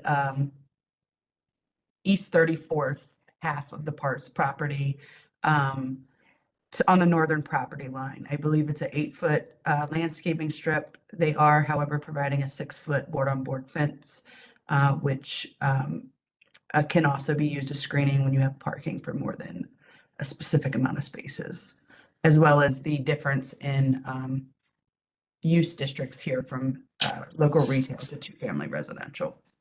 Thank you. All right, thank you for that, Chief Leonard. Does that conclude history of the property? Madam Chair, that, what I just read was for the north side for the calendar number 25-98 for 3301 Payne Avenue. For the south side of 3338 Payne, there's been no change in the zoning. It remains in the semi-industry. There's very little information on this, only that in 1917 there was a permit to erect a 2-story factory. In 1926, a permit for a factory addition, and then 1989, a permit was issued to demolish a 2-family dwelling. I should also state this includes a range of addresses, 3330 through 3420 Payne. And for those addresses, for 3344 Payne, and again, this is for the parking lot, we did see in 2016, a permit was issued to resurface the parking lot and install landscaping, guardrail, blah, blah, blah. And then as well for 3330 Payne Avenue, a permit was issued to resurface the parking lot, install landscaping, and so on and so forth. And that concludes my report. Thank you. All right, thank you so much, Madam Secretary. Legal, please. For calendar number 25-098, Madam Chair, members of the board, appellant is requesting an area variance from the landscaping requirements of the zoning code. To obtain the area variance, appellant must prove that denying the request, 1, will create a practical difficulty not generally shared by other land or buildings in the same district. 2, will deprive the appellant of substantial property rights. And 3, that granting the variance will not be contrary to the purpose and intent of the zoning code. For calendar number 25-099, Madam Chair, members of the board, appellant is requesting an area variance from the landscaping requirements of the zoning code. To obtain the area variance, appellant must prove that denying the request, 1, will create a practical difficulty not generally shared by other land or buildings in the same district. 2, will deprive the appellant of substantial property rights. And 3, that granting the variance will not be contrary to the purpose and intent of the zoning code. All right, thank you for that. I'm now going to turn to the project team. Who's here on behalf of Burton Saltzman? Okay, so I will ask you to speak first. Do you have authorization on file to speak on behalf of Mr. Saltzman? I do, yes. You do. Okay, and confirming that, Madam Secretary? Okay, very good. Go ahead and tell us about the project, please. Thanks. My name is Carolyn Beamer. I'm a development associate with the NRP Group. We are co-developing this site with Midtown Inc. Overall, the north and south parcels will contain a total of 120 units for residential multifamily. This project will be affordable to folks earning between 30 and 80% of the area median income. We will have, as Chief Leonard noted, 3,500 square feet of commercial space fronting the northern site, and then we'll have 1,500 square feet of private community space in the southern building for residents to use. This variance specifically regarding the landscaping on the back of either site allows us to, retain a significant number of parking spaces. I believe without this variance, we would lose 19 spaces. Because this is a family project, you can imagine we need all the parking that we can get. And I'm happy to answer any questions that the board has about the project. Yes, I want to further understand that difficulty of losing the 19 spaces. Can you talk about the number of units that are existing and like how many parking spaces you would need to address or to satisfy those units and how that would be impacted if you lost those 19 spaces? Sure. So again, this is 120 units. We will be, as far as existing spaces, I'm sorry, I actually do not know the exact count of existing spaces, but just due to the nature of the demolition, the use is, we're putting apartments in place of a former vacant grocery store. But as far as the new construction stands, we'll have 127 spaces are proposed for 120 units. That's a great ratio. That's about a little over 1-to-1 ratio, and that's the ideal spot. It gives each apartment unit at least one space with parking, additional parking for visitors. If we were to lose spaces due to this landscape strip, it just makes parking on the site even tighter. You may experience spillover onto street parking, and really, for a family general occupancy building, you do want to maximize parking. We've also heard from residents in the neighborhood, and they can speak to this, or they can speak in a moment, but parking is a priority. And so we would like to, make sure we are honoring that and offering that. While we are requesting the removal of the landscaping requirement, we still are going to have landscaping on site. It's just not going to be in the parking area. So we are not abandoning any landscaping requirements. We just want to, maximize parking. So. Got it. Okay, thank you for those details. All right, so we have a number of people who would like to give comment. I will just go ahead and start with you first. Before you speak, if you could just state your name so that the court reporter knows who you are. My name is Unju Smith, 3216 Payne Avenue. Ladies and gentlemen, I'm an Asian woman running a laundromat business in Asian town. I feel very comfortable and accepted in Asian town. I used to have a rental property business with my husband. He is a white American. I felt a lot of racism in outside of Asian town as a businesswoman. It is wonderful to have Asian town for Asian to live in and have a business here. I feel accepted and comfortable to be a businesswoman in Asia town. There are enough diversity in Asia town by now. We don't need any more diversity in Asia town. If you bring 120 low-income units of diversity to Asian town, it will be no longer Asian town. Please let us be Asian town. We don't want to lose Asian town. We love here and feel good to be Asian in Asian town in Cleveland, Ohio. Thank you. Okay, thank you. And I just want to make it clear to everyone who's going to give comment that the board does not have authority to,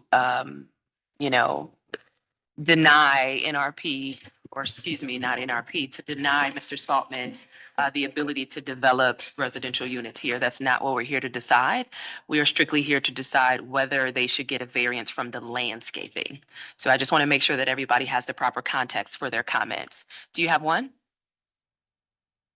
I'm not sure what you just told You me. want to turn this in? Okay, perfect. My name is Louis Smith, Louis, Smith. What do you call it? Stephanie Howes Jones wants to bring this low income into this vicinity, and AKA I think is projects, and then what she just said, my wife just said is it's diverse already, and it will devastate Asia Town. And the other thing is some of the other things is. She conducted the meetings without English, only in English, and there's many Chinese and Korean, Vietnam, a lot of Hispanics in the neighborhood. If you're going to propose this and want people to put their input into it, you need to have at least flyers out there where people can read about everything that's going on and what's being proposed in their language, because how right now, I mean, the people that came to that meeting was all elderly, basically, came there because they heard there was food, came there for dinner. So I'm just saying about that. And, the 100 units, over 100 units will bring, a lot more, people coming in. We need all the parking space we can now already down in that Asia Town area. Yeah, there's a Chinese church over right next door to ours, connected to our building. We need all the parking space for the laundromat. There's a Chinese restaurant directly across the street, heavily impacted if you bring this kind of traffic into this neighborhood. And Stephanie was, Jones was asked a question about all the traffic in there, and she gave a snide remark. Well, there's traffic problems all over Cleveland. There's not in Asia Town, but there will be. And crime is going to go up, and she wants to bring us this kind of housing to the most vulnerable part of town. These people don't speak the English. They don't, not many, not enough of them, and they don't speak good English. They don't understand this kind of thing. I don't see where this is going to bring any good whatsoever. And what do you call it?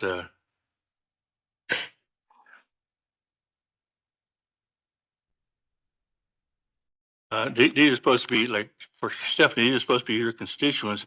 But the way I see it right now, she thinks of these people as their subject. Because she's supposed to be doing the good of the people, and this is not the good of anyone that we can see. And I'm here because, like I said, most of these people don't even speak the good English. They don't quite understand what's going on. Even I don't fully understand. But since I came here, I understand much better. And then, anyway, you can use that, like David's Market over there could be turned into, you could bring in fast food, what do you call it? Any kind, what do you call it, sub store to sub sandwiches or any kind of deli, or in, you could put we need dry cleaning in this area.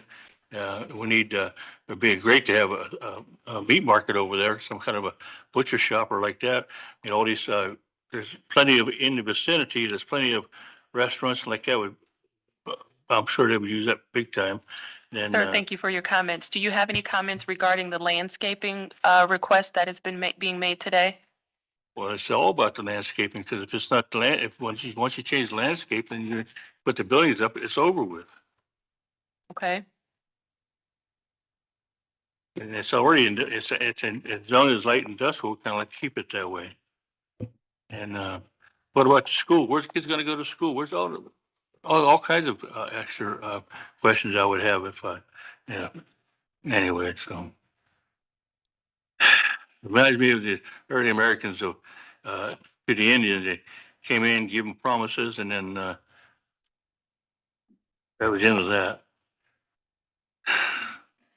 Oh, the only ones I see benefiting from this is the Stephanie Tubbs Jones, or not Tubbs Jones, Stephanie House Jones, and the people want to build the project. You know, they're going to make out like a bandit, and definitely going to use it for liquid ideas. You know, I brought the housing to the poor in the neighborhood. But we have an Asia Festival down there every year. We have other things going on. Just saying. Thank you. Okay, thank you. I'll turn to you next. State your name and give your comment. Thank you. Ashley Shaw, Executive Director with Midtown Cleveland. Full disclosure, we are a 25% nonprofit partner in the project. So I'm going to speak today on the community process that we've had with the residents and stakeholders so far.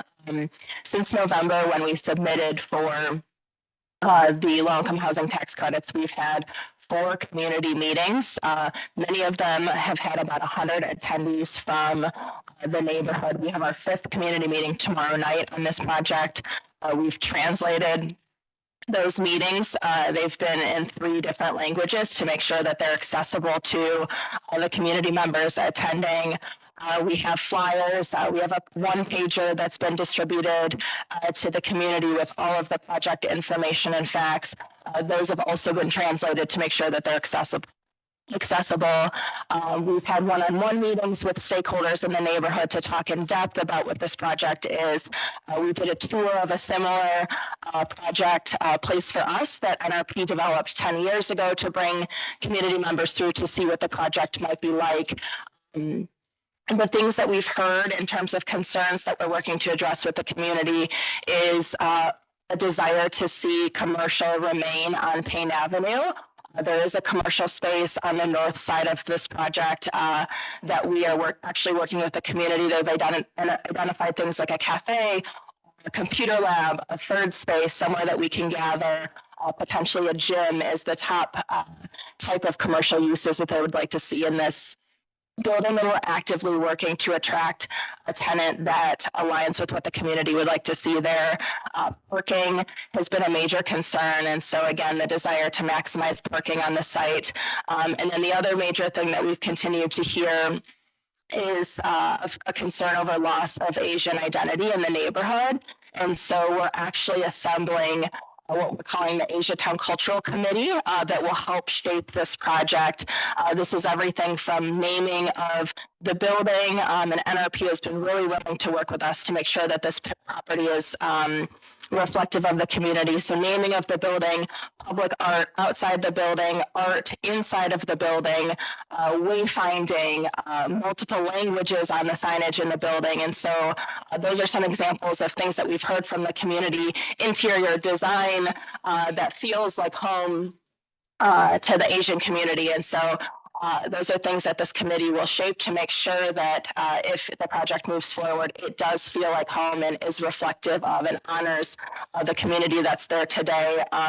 We've also had residents from the neighborhood say they would like to live here when this project is built. And so we're committed to actually staffing the leasing office. We have staff people that are fluent in Cantonese and Mandarin and can make sure to help residents navigate that application process for those who would like to live there, to make sure that our residents have priority when those units open up. And then just lastly, Toulouse comment about the types of retail the community would like to see in the neighborhood. So we're working with the City of Cleveland's Economic Development Department to do a market analysis this year to understand what Asia Town can support in terms of new businesses, because we know commercial has always been really important to the neighborhood and continues to. And so we want to make sure that not just on this site, but neighborhood wide, we're attracting businesses that we can sustain in the neighborhood, and then also increase the number of residents so that we have a larger customer base to support those businesses. Okay, thank you for your comment. I'll turn to you next. State your name and give your comment. Hi, my name is Terry Wong. I'm going to give some personal comments and also a comment from Mr. Steve Hom, who the family that owns Liwa and has been there for many generations.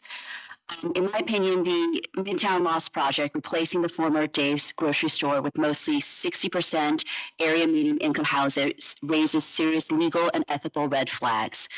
First, Dave's executive, the grandson of the owner, sits on the Midtown CDC board, which is managing the redevelopment. That's a potential conflict of interest, especially since public funds and land are involved. Second, the project has eliminated the only full-service grocery store in a low-income Asian neighborhood and blocks a new one from returning. We know for a fact that a major New York grocery chain attempted to buy the property. It was welcomed by the Asian community, and Dave's ownership rejected that. In addition, I know that the Asia Services in Action attempted to buy the property very early on and turn it into a community center. So despite what Midtown has stated, getting community input requires actually stakeholding. It doesn't involve just having 5 community meetings and telling the community what has already been done. So this, given the fact that this disparity is in place, this could trigger a fair housing violation by disproportionately harming protected communities and failing to, quote, affirmatively further fair housing as required under federal law. Third, the CDC's own housing strategy uses a misleadingly low income benchmark of $20,000 to define affordability. This creates the illusion of serving the community while excluding many residents from new housing, and it creates the illusion that the development group is actually providing more fair, affordable housing. The AMI that is being used is actually the Cleveland Elyria income of $70,000, vastly higher than the area median income of Asia Town. Finally, if any misrepresentations were made in the funding applications about income levels, public input, or community input that could violate state or federal fraud laws tied to public grants, together, I think these issues may justify a complaint to HUD, OFA, and even a taxpayer lawsuit, which I'm familiar with. I now want to read to address the landscaping issues. I think someone has already said, I believe that the housing ordinance has been changed such that basically once you put a shovel in the ground, you cannot stop the development. So I respect the fact that you guys have the narrow ability to stop landscaping, but my understanding is that once the project, you have also the ability to stop the project completely until neighborhood input is gathered. So these are comments from Mr. Steve Hom. First, in the LIHTC Guidelines Appendix A, item 25, requires that OFA to reject any sites with serious environmental contamination. As shown on page 3 of the executive summary, the soil at the site is contaminated with elevated levels of volatile organic compounds, exposing residents to known carcinogens. The proposed vapor mitigation system is not permitted by the Ohio EPA for residential structures. Second, and I know that NRP, the development paid 4 times over market value for a property that has asbestos, and that should be a red flag for everybody as to what is going on financially with this project. Second, under related party acquisitions, the LIHTC guidelines prohibit cash out to a seller for income generating property. The treasurer of the board of Midtown Cleveland, a member of the Salzman family, is Aaron Salzman. He is the grandson of the owner of the property owner, Bert Salzman. As Midtown is a partner in the purchasing entity, its board officers are principals in the transaction and subject to the cash out prohibition. Third, OFA is obligated to perform community outreach and consider community responses to the proposed project as required in ORC 175.077 and 2022.2023 QAP. Local residents and business owners are overwhelmingly opposed to the project, and I can attest to that because I have walked that ward recently and talked to many people. Over the course of 2 public meetings, or I guess more public meetings, many residents and local business owners objected to the project. Over 300 stakeholders have signed a petition opposing the project. The petition was submitted to the OFA, and OFA is aware of the opposition. Lastly, I would like to say that given the fact that, I don't think public art, I don't think translations are sufficient. It is not about making our residents feel that they belong. It is structurally and economically and financially making them belong in the community. I would hope that this variance is denied because unless I'm wrong, that the variance would just allow the project to move forward. And the reason that there has not been sufficient public input at these meetings is that we have a historically marginalized community, limited English ability, senior citizen. They have no, idea even how to interact with the city government, and that is also the fault of the city government for not engaging with them. Thank you. Thank you. Madam Chair, before we move forward, I was not aware that Steve Hom was going to be providing testimony. He's my current landlord and we're in lease negotiations, so I'm going to recuse myself. Okay, understood. Going to step out. All right, I will turn to you next. State your name and give your comment. Okay, my name is Kitty Lee. I'm a resident and business owner in Azure Town. We did not know today is just for the landscaping. We saw maybe for the zoning change. So I have over 200 people, Azure residents, sign the petition to reject the zoning change. Have more people because the only for 3 days. So 3 days we have that signed in.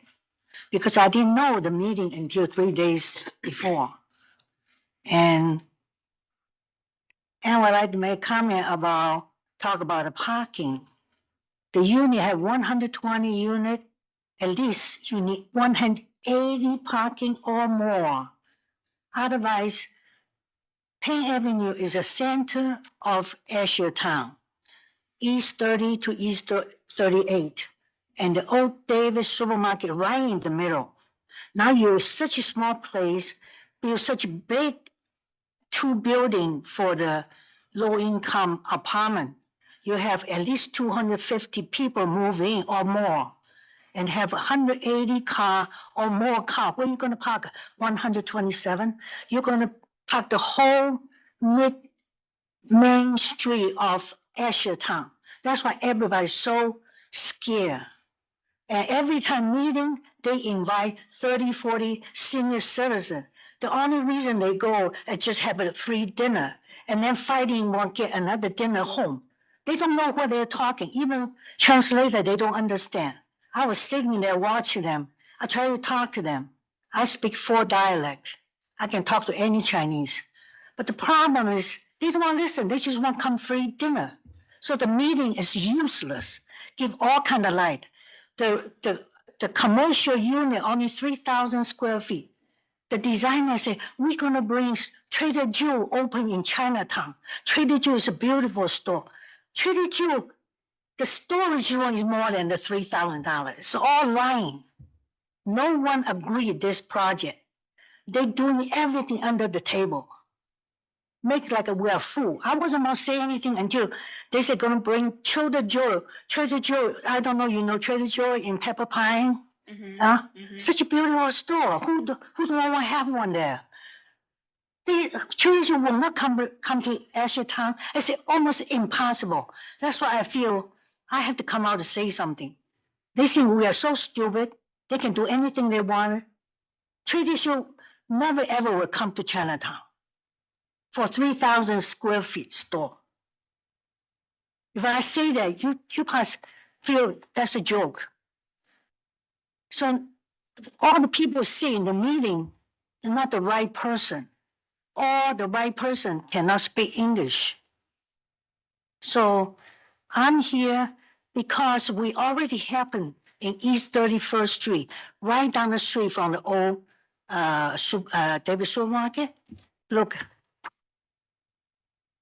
Mueller Road. They have 50-unit apartment, but they are not low income. They are a regular apartment income. Their rent pretty high, but they only have 60 parking space for 50 unit, but they have 80 some car every day. So every night on the street, one side is all their parking, and another side, the resident come home, have no parking. You work so hard, come home, have no parking. Heavy snow, have looking for a parking. So they have to put the bucket every morning when they go to work to protect themselves. That's gonna happen when they finish the 120 unit.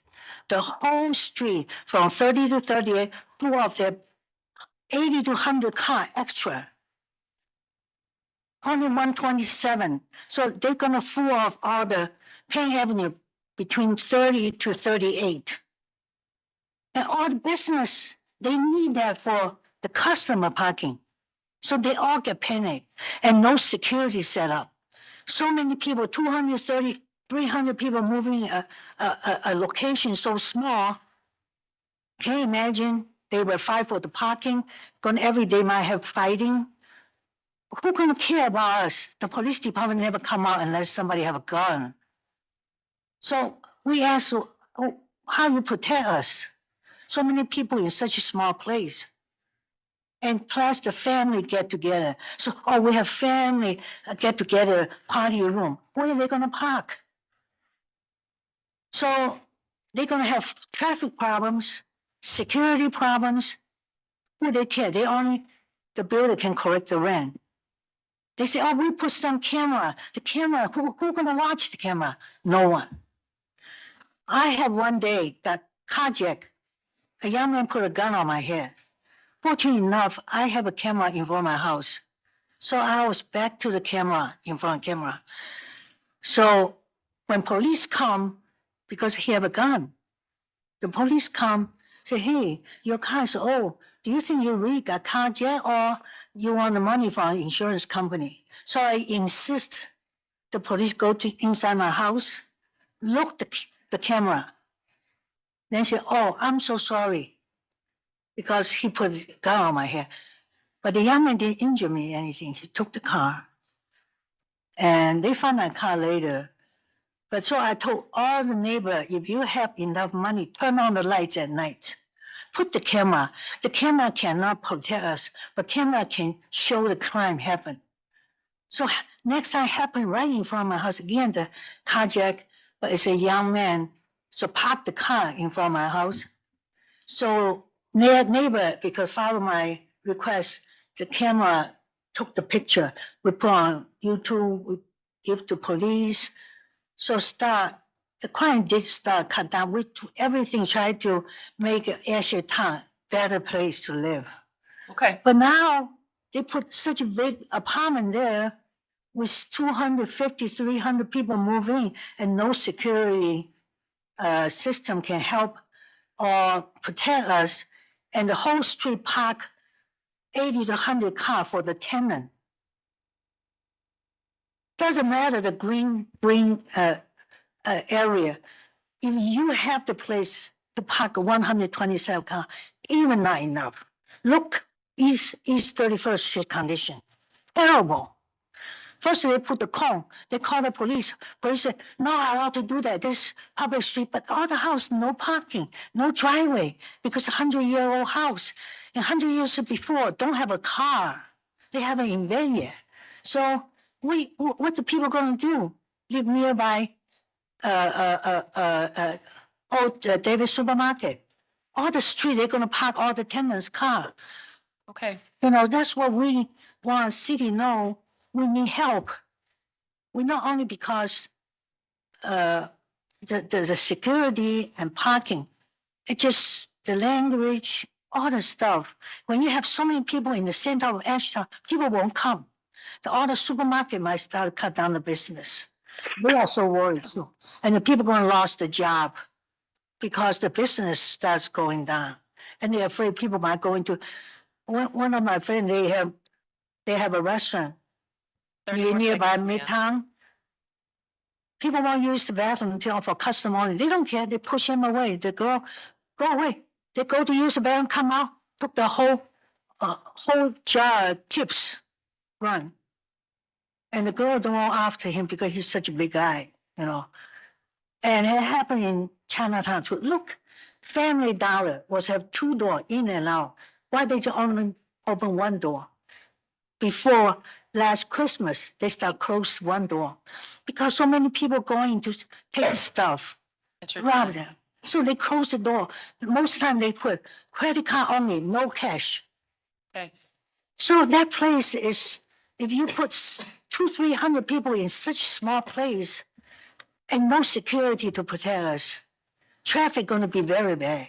Okay. And tell me, I'm gonna move to we love they come. We don't love you come.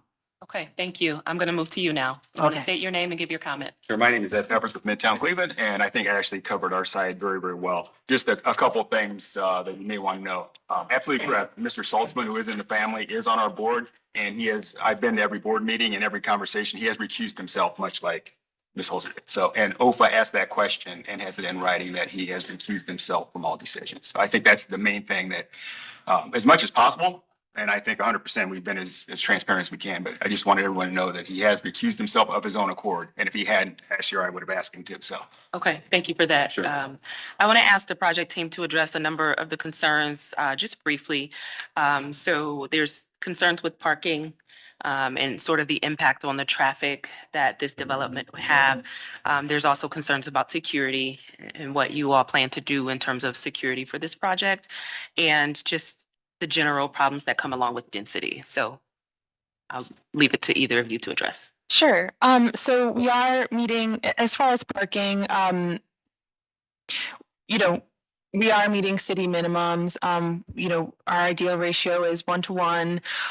If we do lose the parking, to the landscape setback, it will just compound the issue. I think we're all in agreement that we want to maximize parking as much as we can. As far as security and safety, and we did present this at one of our recent meetings, we plan to have enhanced security cameras. We have automatic license plate readers. We found, at our other projects, those work very well. They automatically notify law enforcement. It taps into local counties, and I believe the national database of, crime. The license plate readers, we will have them on ingress egress of both sites on the north and south. But, as we continue to develop this project, we are open to ideas. The buildings will be completely secured. The community space is also private, completely secured. We will have staff on site. So we are doing everything we can. And as is standard in our industry, to protect our staff, our residents, and the local community. So happy to answer any questions. Okay. I can also address Ashley Shaw, Midtown Cleveland. So more broadly, as it relates to parking around this area, our organization has started to explore the opportunity for us to own and operate a district parking lot to just create additional off-street parking that could be used for visitors to the site, could be used to visitors to the commercial space, but it could also be used by the other businesses in the surrounding area. We have not identified a site yet, but that is something that we're working on. Across the street, as it relates to safety, there's a portion of this site that we have been programming as a pop-up park called the Square Dancing Park. It has become a really important gathering space for the community. So if this project moves forward and the property transfers, that pop-up park site is not part of this proposed project. It would actually be transferred to Midtown Cleveland so that we could begin fundraising and developing a permanent park on that site. And so I think as it relates to neighborhood safety, more people is the most important thing for safety. And so between the addition of new residents on a site that has currently been vacant for 8 years, it, naturally makes the space more safe. Additionally, active first floor uses like the commercial space on the north side and the permanent park in the future will bring more people to the area, more eyes on the street, and will hopefully naturally work to reduce crime. And then the security measures that NRP is proposing in the building, certainly if there's an incident, we're prepared with the cameras and other security measures.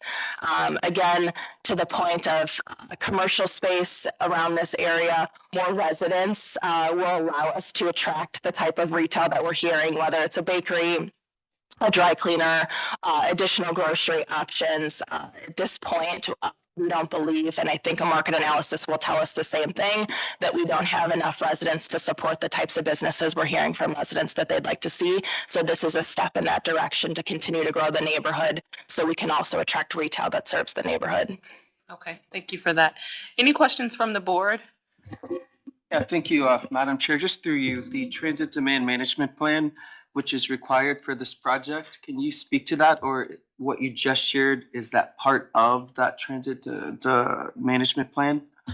The transit management plan, I believe that it will be finalized during our permitting process. There's a whole suite of options. There's city guidelines to sort of develop their plan. The southern site has a bus stop right on the corner. I think increased parking, maybe bus stop improvements. Oh, thanks. Thank you. But that's in development. We have not locked into a plan yet, and we will just develop that through the natural course of development. It is required, I believe, prior to permitting, but if there's someone who can, maybe Chief Leonard knows when exactly that's due, but it's not final yet. Thank you. Then through you, Madam Chair, just a question regarding process. Once this leaves the Board of Zoning Appeals, what will be the next steps? Because I definitely hear a lot of feedback from the residents, and there will be opportunities for you all to engage in those conversations. But as mentioned before, we're only here to look at the variances in front of us regarding the landscaping, as well as the things that are mentioned there. But you guys have brought forward a lot of information that needs to go to another body as they go through the design review process. So can someone speak to that? All right, who wants to take that? Chief Leonard, I can see that your hand is raised. Please go ahead and chime in. Madam Chair, the applicant will be taking the full project through the design review, as well as the full project have to be approved by City Planning Commission. So there will be subsequently multiple other opportunities for the community. Additionally, the rezoning of this case will likely be heard by council I believe in July of this year. They will receive public notice 10 days prior to that hearing. At that hearing, they can also come out and voice their concerns if they chose to do so. As it pertains to other community meetings and things of that nature, the Midtown Corporation as well as the council person would be best to answer those process questions. But it is my understanding, based on talking with the neighborhood planner for this area, as well as the other stakeholders, that there has been several community meetings pertaining this specific project prior to it coming before zoning, one for the rezoning and two for this appeal here today. Okay, thank you for that, Chief. I know that we had someone from the councilwoman's office. Madam Secretary, do we know if she still wants to give comment or? She had to leave. She did want me to state that the councilwoman supports the variances. And she mentioned that, I guess they did some research on the petition that was submitted. And she stated that of this petition, only 10% of the people who signed it lived in the city. That was her testimony. Okay, thank you for that. Do we have any other comments or correspondence? No. Okay, any other questions from the board?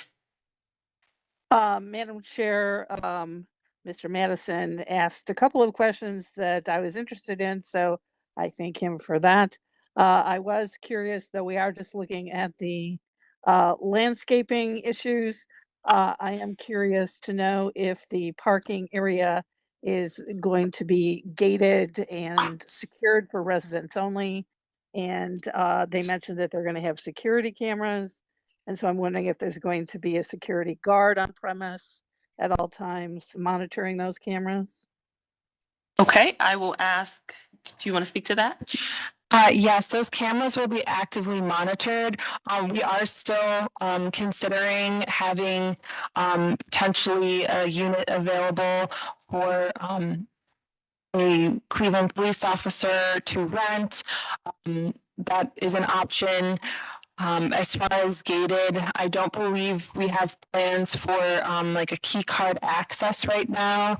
Again, we are still developing the project, but these are all things that our management team needs to consider. Again, safety is our top priority. We've already identified a number of things that we can do, and we plan to, make this project as safe as we can. Right. I believe the gated keypad entry for residents has been something that's been adopted on other projects. So that's why I asked, and would probably encourage that to be included. I would concur with Mr. Madison's statement that there is obviously opportunity for further community engagement through the various processes that are going on, and perhaps even the community engagement committee through the city might be involved in this as well going forward. If there are no other comments or questions, Madam Chair, I could go to a motion. Yes, I would like that. Let me just do one more ask for any questions from other board members. Madam Chair, the only question I have is for the project team to state the difficulty that they will face if this landscaping variance is not granted today. Sure. The difficulty would be the loss of, I believe, a minimum of 19 parking spaces. This just skews the ratio, the ideal 1-to-1 ratio of parking. Again, this is a development that's intended for families. We've heard today that increased parking is a desire for all parties involved. Without it, we would just need to redesign the space and lose parking. So thank you. Okay, thank you for that. And then, I'm sorry, Ms. Roca, did you have another question? No, thank you. I'm prepared for a vote as well. Okay, perfect. Let me just hear from city planning, please, before we move to a vote.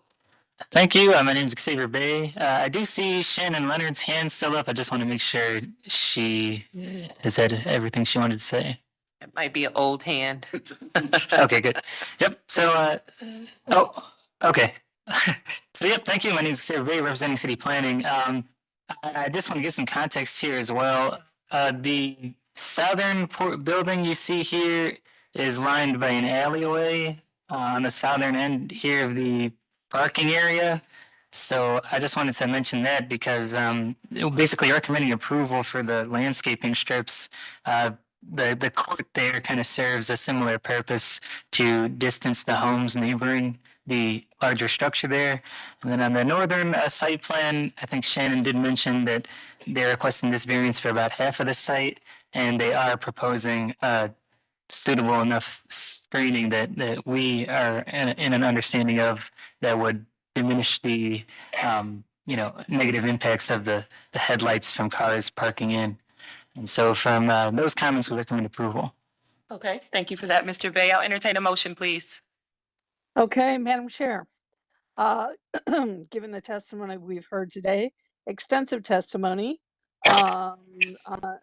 opposing and supporting the project, I move that the issues before us are the landscaping transitions for both calendar number 25098 and 25099.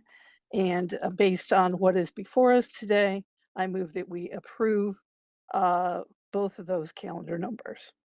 All right, thank you for that, Ms. Faith. Is there a second to that motion? Board Member Madison, second. All right, can we call the vote? Ms. Roca? Yes. Mr. Madison? Yes. Ms. Faith? Yes. Ms. Wilson? Yes. Calendar numbers 25-098 and 25-099 are granted. These decisions will be ratified next Monday, and we will send the appellant a letter. You can contact us next Wednesday for further instruction. All right, that concludes your case. Thank you all for being here to give your time and your comments. Question, was there any reason that you gave no rebuttal period? Because what he has stated on record about the recusals is not correct under HUD and Ohio ethics law. Recusal does not. I just want to say for the record that you should have given a rebuttal period because what Midtown has stated about a recusal was sufficient to eliminate the conflict of interest. It's not follow HUD and Ohio ethics law. Ma'am, we are not here. You to are allowing a defend- project that financially benefits a company on an environmentally contaminated site for which they got 4 times. It's It's not before us. you, so Not who is it us. before? You can continue to follow the process. It'll be up for hearing at the Cleveland Planning Commission. We know that these are being rubber stamped and we will file lawsuits against you for ethics violations that you guys are not. Point of order. You Thank guys you. are not, you Appreciate guys you. are not fulfilling the Appreciate you public all. good and public safety is also not in play. Process as we go forward. Have a good day. We're going to call the next case, the next and final case. Welcome back, Ms. Hoser. Yes. Okay, I'll pause until you're ready.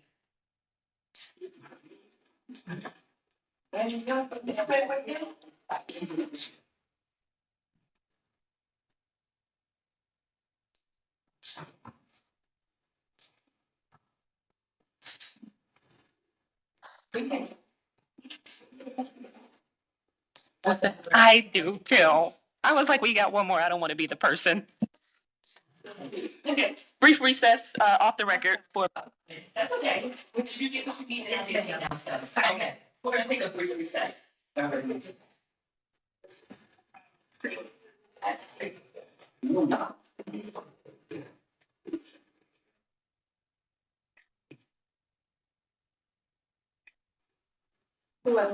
how are you? Good. We're filling in for Mary today.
Are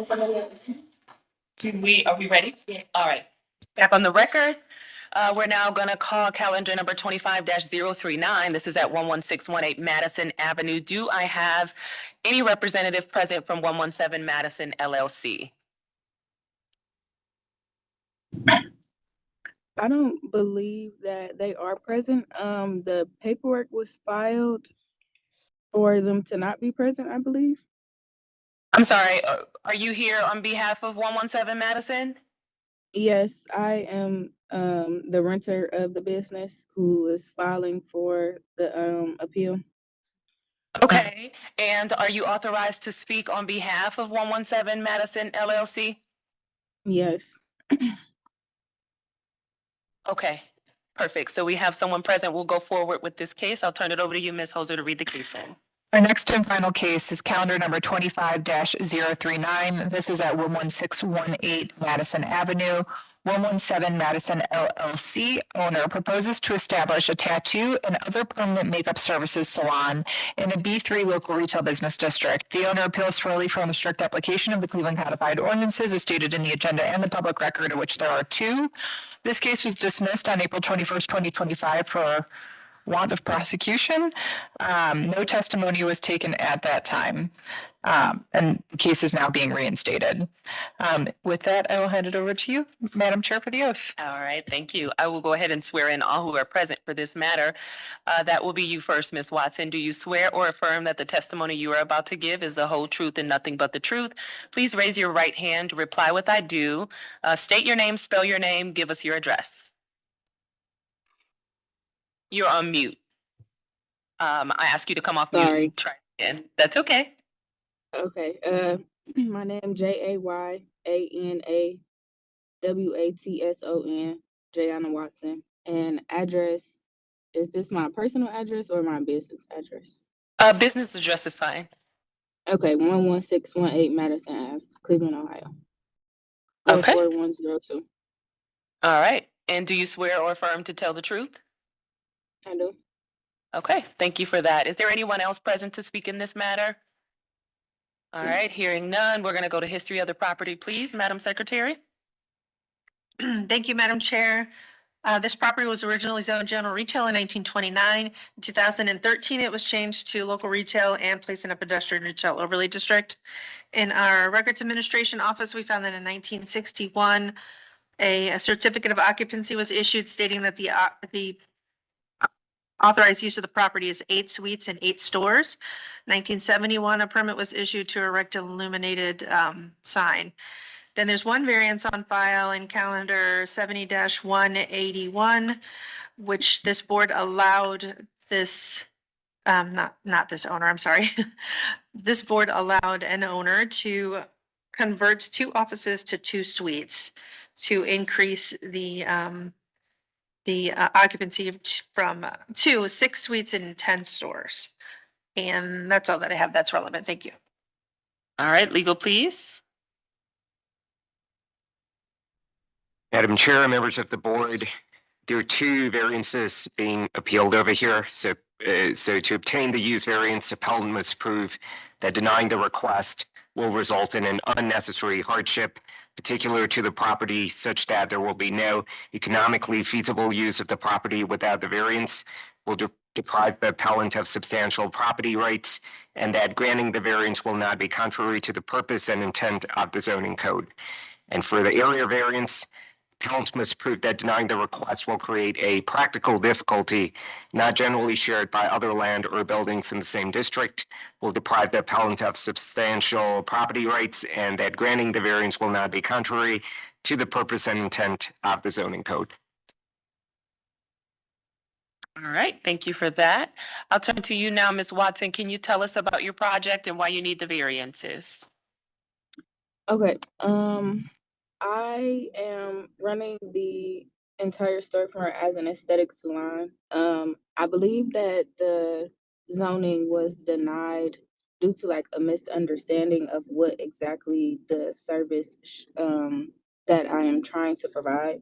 It is not a physical tattoo. I know that right next door to the left, there is a tattoo parlor. The service is technically under tattooing, but it is permanent makeup, so it is still under the aesthetic and makeup service. Instead of an actual tattoo where you would go and request something, for example, of a butterfly, you would only be getting eyebrows. So this is a beauty enhancement. It is semi-permanent. It is not as invasive and as in-depth into the deeper layers of skin as a normal tattoo. And there are other things that can be done, such as, for example, cancer survivors who would like a breast reconstruction and a semi-permanent areola cover up to make it more presentable for them, for their liking. So the service is not trying to open another tattoo parlor service. It is just offering these semi-permanent beauty enhancements that fall under the aesthetics. All right, and can you tell us your hours of operation and what your sort of general business plan is? My hours of operation are very slim right now because I'm in school full time. So right now I'm only open Fridays and Saturdays from 10 to 8 and Thursday evenings from 4:30 to 8. And maybe a few days in between if I have the availability to do so. I'm the only employee, so I take my clients personally one-on-one. My business plan is running a fully functioning aesthetic salon. I offer lash extensions, makeup, facials, waxing services, massages, and if the zoning is approved, permanent makeup and eyebrows. My goal is to eventually be able to have a functioning med spa if possible, which is why I am currently in nursing school to be able to obtain that license to do that as well. Okay, and once you're done with school, what do you foresee your hours of operation as being? I will be back open full time. The projected date to be completed with that is after August 15th. And previously my hours were Tuesday through Saturday from about 8 to 8 p.m., depending on the needs.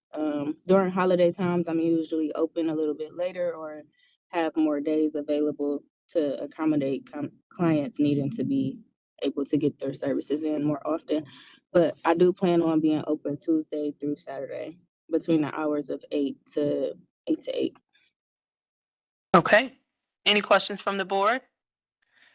Oh, Sorry. I'm sorry, Ms. Watson, that's directed to the I board have members. just one question, Ms. Watson. Will you be taking clients by appointment or will you be taking walk-ins? Well, due to the volume of my clientele, I do appointments only. Walk-ins aren't really available because I'm typically always pretty much booked. Thank you. All right, any other questions from the board? Yes, Madam Chair, to Ms. Watson. You mentioned that sometimes during the holidays, you might be wanting to stay open later.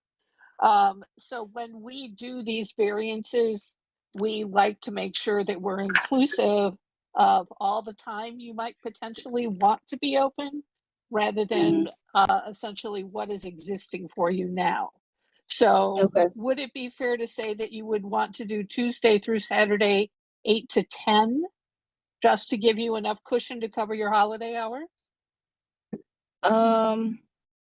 For the service that this appeal is for, no, I would not be doing that service that late because it is a very time consuming service. That appointment time for that service is between 2 to 3 hours.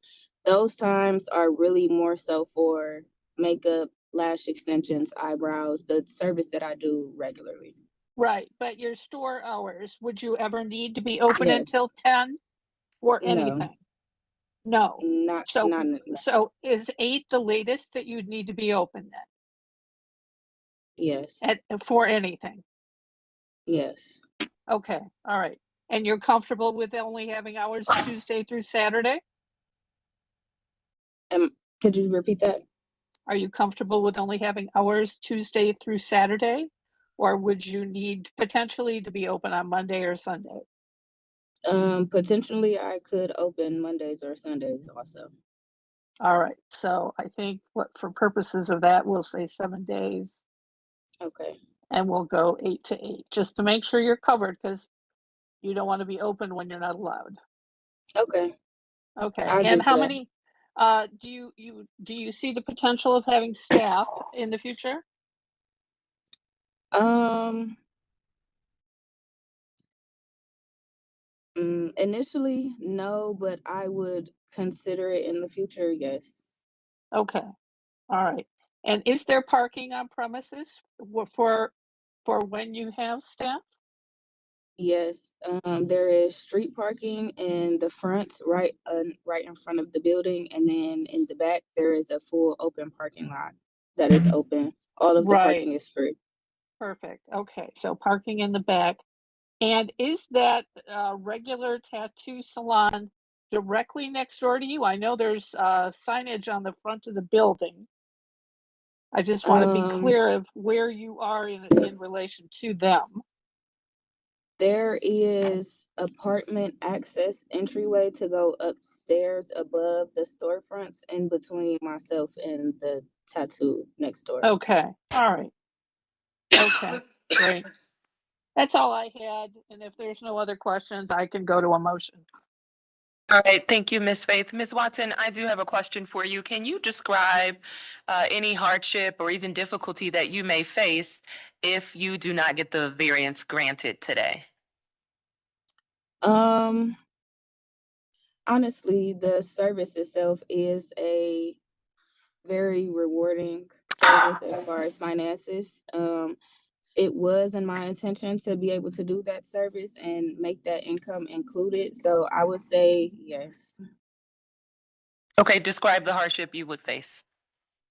There is a potential to make double the income that I'm making now if that service would be included. So the hardship would just be lack of financial stability to be able to stay afloat. I am doing very well for myself with the services that I provide now, but with the classes and the education invested in that service, I would not be able to fulfill the income that I anticipated on making.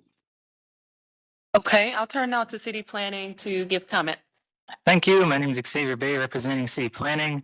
We're in we recommend approval for these variances. The land use here is very compatible with what's around them here on the corner of West 117th Street and Madison. Yeah, I mean, that's all I have to say as far as this. This is by appointment only, and so on those grounds, we recommend approval. All right, I will entertain a motion, please. Thank you, Madam Chair. Given the testimony we've heard today, the hours of operation,